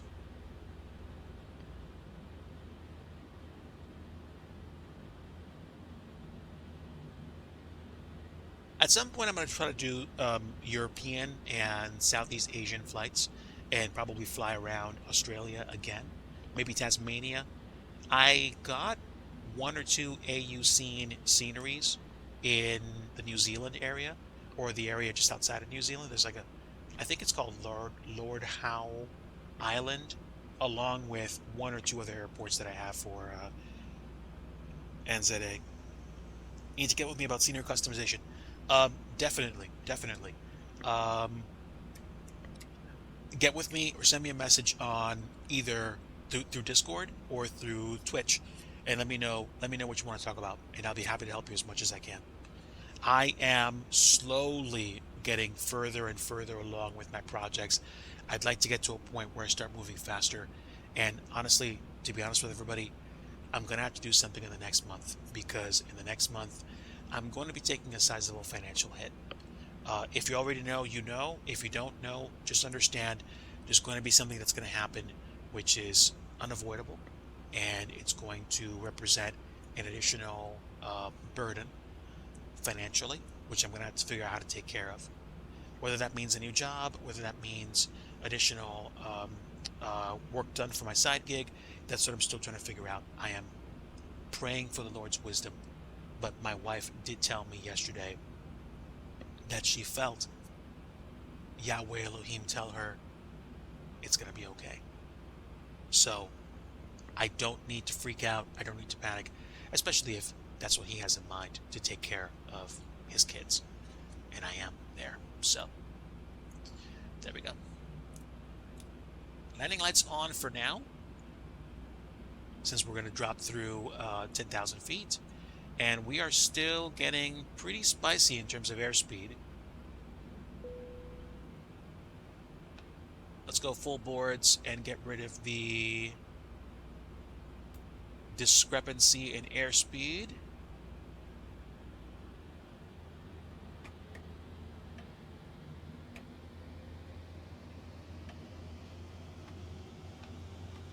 I don't know why it's increasing airspeed that much. I'm going to... Oh no, wait. It probably freaked out because of the spoilers. I don't know why. Or it could also have been because of the fact that I disabled the spoilers. Thank you, Kurt. Really appreciate your support. And thanks to everybody that's tuning in today and just enjoying the experience with me. I do like flying in the sim. I still like flight simulation. I still like the idea of potentially kicking off something amazing where I go into business as a senior development organization. I've done that already. It's just a question of going the rest of the way. So we'll see. We'll see. Like I said, happy to be here. Happy to be enjoying the experience today. We're at 9,000 feet. Does it really matter to me that I go through this big loop? Oh, no, no, no, no. I misunderstood. This is part of the missed approach. I thought we were doing this before we landed. We're below 10,000 feet already. We're fine. We're fine. Okay. Clearly, I wasn't paying attention, chat. Clearly. So, I'm happy.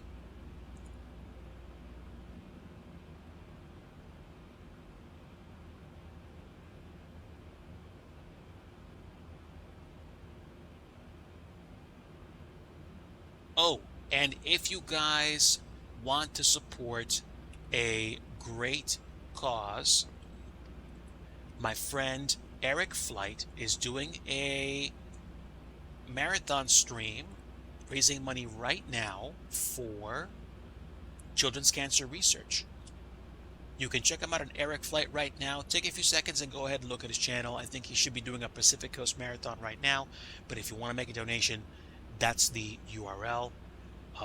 Certainly up to you. You don't have to.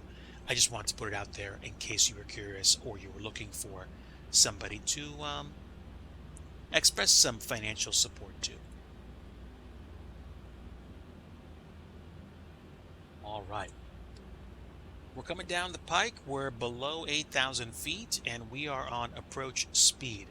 I should probably start configuring myself for arrival because we are way, way closer to our destination than we were when we started. And since we're going to be coming into the ILS, I would imagine we should probably get some flaps in. Flaps 1.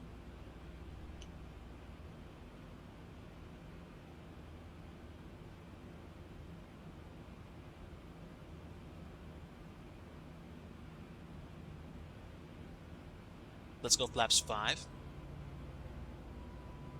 We chose flaps 30, I believe. Oh no, flaps 25. We chose flaps 25. We should be okay.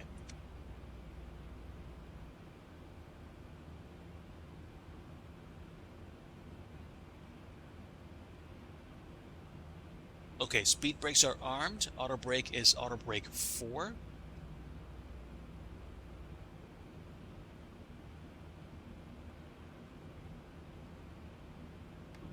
Let's go flaps 15. Actually, you know what? Take that back. Let's keep it at flaps 5 for now because we're not on the ILS yet.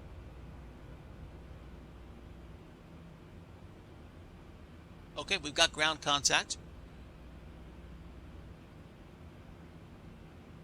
Just a little bit. Go around altitude is going to be 5,000 feet. I'm going to try to remember that.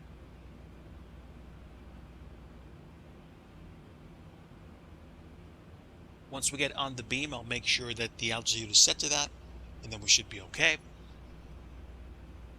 So we will see.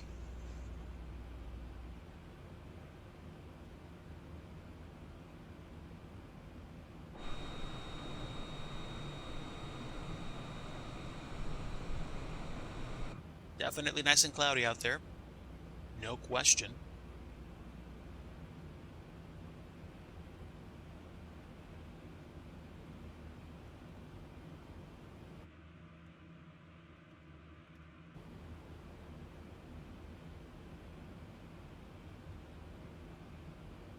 Ooh, even have a break in the clouds. And yes, I do see precipitation. There we go. I was right. Let's break out the heads-up display and get technical.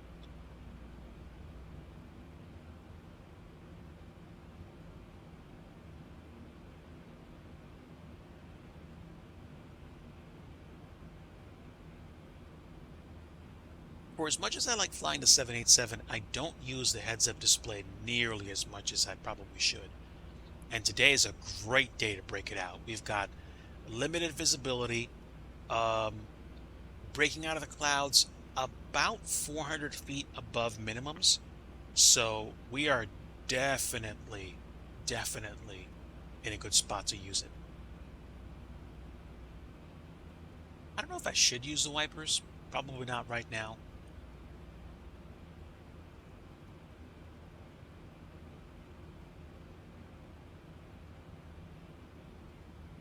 I usually like to eyeball stuff, but just using the heads-up display today, it's the perfect mixture.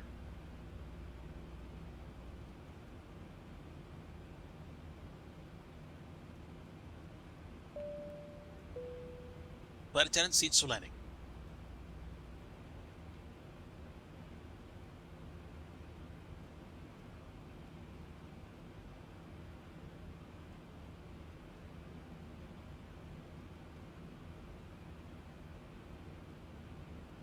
I'm definitely pleased with the controls that I picked up today on the cheap.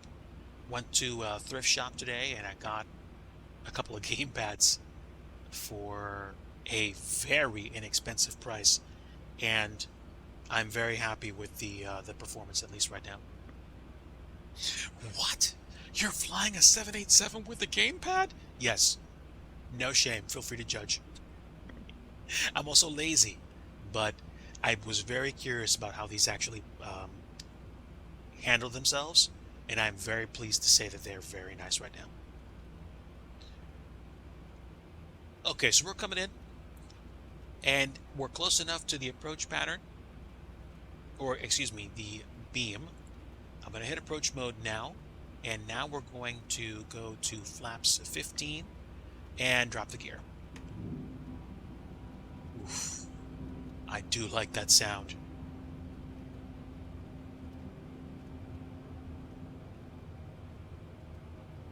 Okay, confirm ground contact, and we have decision height at 639 feet. I'm hoping to most definitely see the runway approach lights, the MALSR lights by that altitude, or at least make out the runway visually. 2500, we are coming into flaps 15 territory, and then we're going to go to flaps 25. I am looking, and there we go. We've got a hit on the runway lights. So airport's been made. Let's go flaps 20, and then 25. Actually, we're below 20. Let's go flaps 25.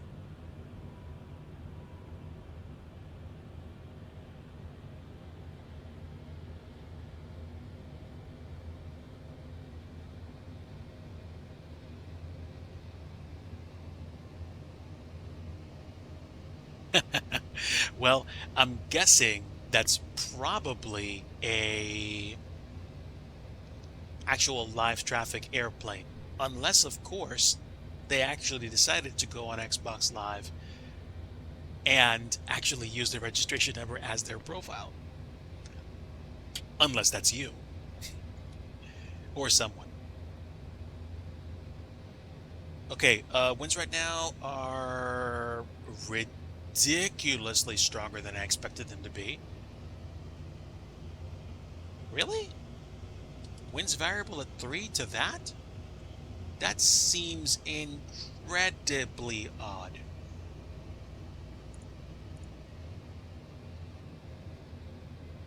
Well, whatever. Okay, standby chat. Here we go.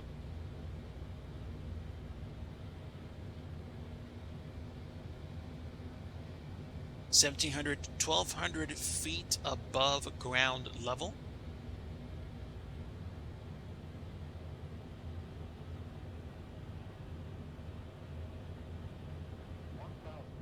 $1,000. Airport's been made. We're going in. Can confirm. 2 red, 2 white.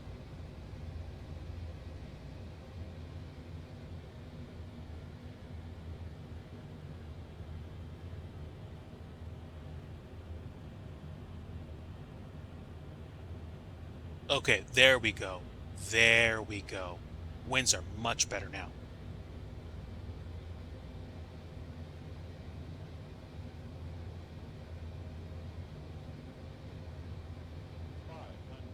$500, my aircraft.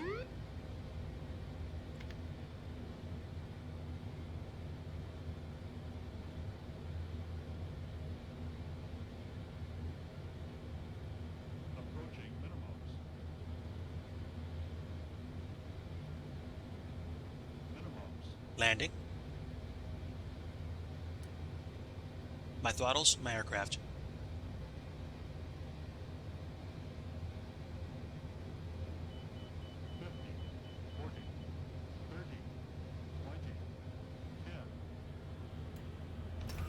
And planted. Let's go. Reverse green. Speed breaks up. Reverse is normal. 80 knots. Auto brake disarm.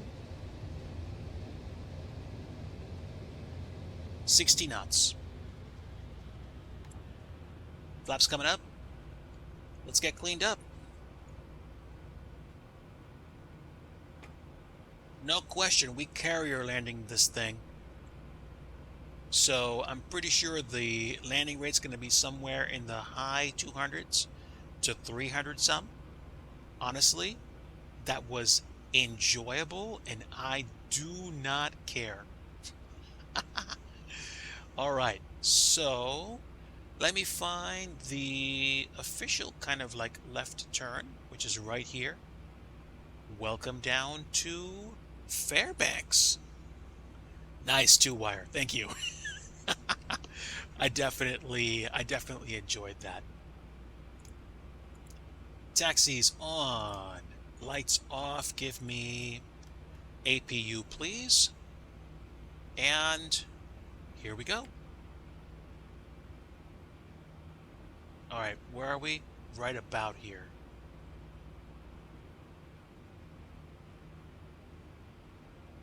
Yep, autopilot disconnect for sure.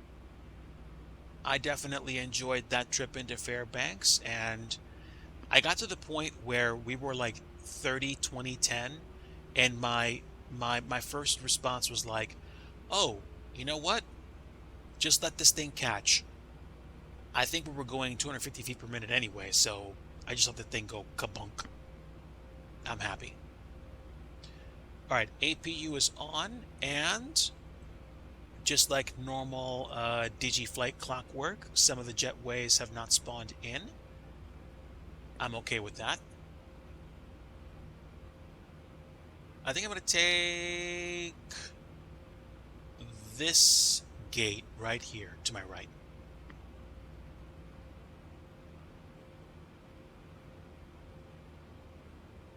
Unless, of course, it's more in front of it. Let's see.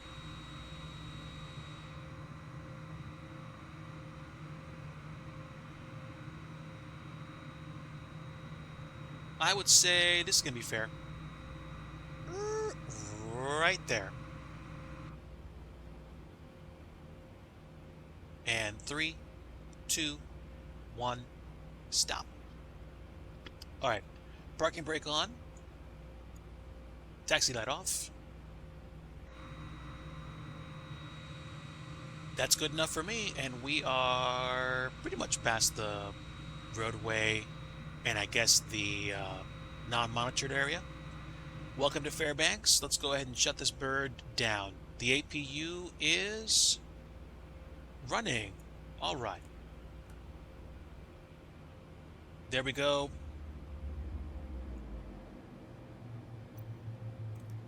External power on, and we can also turn the APU off at this point, which means I can shut off the fuel pumps, turn the beacon light off, wing lights, and nav lights. Just the logo light stays on. Flight attendants, doors to manual, cross check, stand by for all call.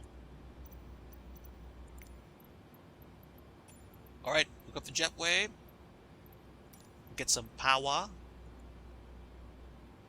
and here comes the jetway. Welcome to Fairbanks. I have been here IRL before. Oh, and look at that, just like that, and Alaska Airlines just spawned in an Embraer, no less. So let me go back to external showcase cam, and we will reset the position and get the drone speed to about maybe 60, 65, and just take a look at the area. So again, unfortunately, no matter what I do, I tend to be in a scenario where the jetways don't fully spawn in. I think that usually works or gets fixed by moving away from the airport and then respawning. So I'm going to have to figure out if it's just systemic of the current install or how this all works. Personally, I'm going to make a commitment to regional airport design. Whenever I make regional airports, I'm going to design my own jetways. Period. End of discussion. And learn how to do it. This place looks familiar, And I remember coming out to buses out here to take me to the lodge down the road. And from here, I spent time going to the riverboat tour. So where were we? Where were we? I think we went down. Where was the hotel? I think the hotel was here. And then we went either up the river or down the river for a riverboat tour, which was interesting. I think it might even be further inland than the airport area right here. But for a default airport, I'm happy. We made it down, had a fun time, literally wumped it on the ground. I do not care. This was enjoyable. Okay, so some of you may have connecting flights, or this may be your home airport. That is to say, if you have to go, totally understand. This is a great flight. I'm going to check in quick with Mrs. Digi, and then we're going to see whether or not there's time for an extra flight, or maybe for some vintage video gaming, or if it's just better for me to say good night to everybody. But give me about a minute or two, and then we'll figure out what's going to happen the rest of the night. I might be hopping off at this point, but I just want to see what's going on. So stick around for just a few more moments, and I should be back momentarily. Thank you.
All right, gang, just got back. I was checking in with Mrs. Digi just to see what was going on, and I just wanted to make sure she was taken care of. She's looking tired, and it is getting around 6:30, going on quarter of 7, 7 o'clock. So, especially since I have an early morning tomorrow, I think I'm going to go ahead and wrap it up for today. Depending on what's going on tomorrow, there may be the possibility for a short stream where I'm either going to be doing scenery development, or I'm going to be doing Amiga or vintage video gaming. I might lean more towards the gaming just as a way to chill and really ice my brain before the week ahead. I plan on hitting this week as hard as I possibly can, and I'm probably going to be doing just some planning or just some scheming to figure out what the next ideas are, or things that I want to do. I keep finding myself being pulled in the direction of starting more airports, but clearly, one problem I have is I start but don't finish. I should finish and then start. So I'm going to do that. There's plenty of stuff I have to focus on and try to complete, and that might result in me being away from chats a little bit more than normal, But again, this is no ordinary month. I am going to hit it with everything that I have. So I intend to do just that. There are things that need to happen, in my opinion, this week and ongoing. So if you follow me on Discord, then you will know my journey. If you do not, I'm going to give you a chance to get in on the ground floor today. Let me put my link in chat. And this way, if you want to follow me along between and after Twitch streams like this one, you'll see what I'm working on, what I'm doing, what my thoughts are, and any plans for streaming in the upcoming week or upcoming day, or any just instant last second, hey, I'm going live, here I am. So that way you can catch up with me and also just follow along for any flights of fancy, not literally, but just saying, thoughts or projects that I'm working on. Would be happy to have you guys aboard. And again, thank you so much to Scruffy Tam and to the anonymous gifter that has actually gifted some subs today. Really appreciate your support. We have a few viewers, so you know what? Why don't we go ahead and say hi to somebody on a raid in case you guys want to continue the fun? Let me see who's actually streaming right now that we can say hi to. And looking at the board right now, we have 757 Spy. Continuum is doing a FS Labs Concorde flight into Kai-Tak again, which is great. It's NorCali is on. Colonel Fork 85 is on. We have Melvin Leroy and Turbinator and Cool Joe. And oh wow. Melvin is doing a Kennedy to San Francisco flight in the PMDG. I think I know who we're rating, chat. So let me set up here.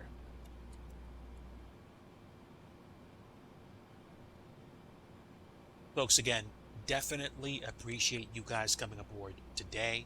Thank you so much for stopping by and saying hello and being a part of today's adventure. And feel free to stick around, since I do plan on doing at least a few more flights this month, along with Amiga August interspersed in between.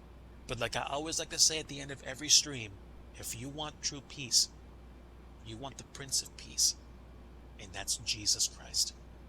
My friends, have a great rest of your evening. Please stick around for the raid to say hi to Melvin Leroy. And until next time, take care.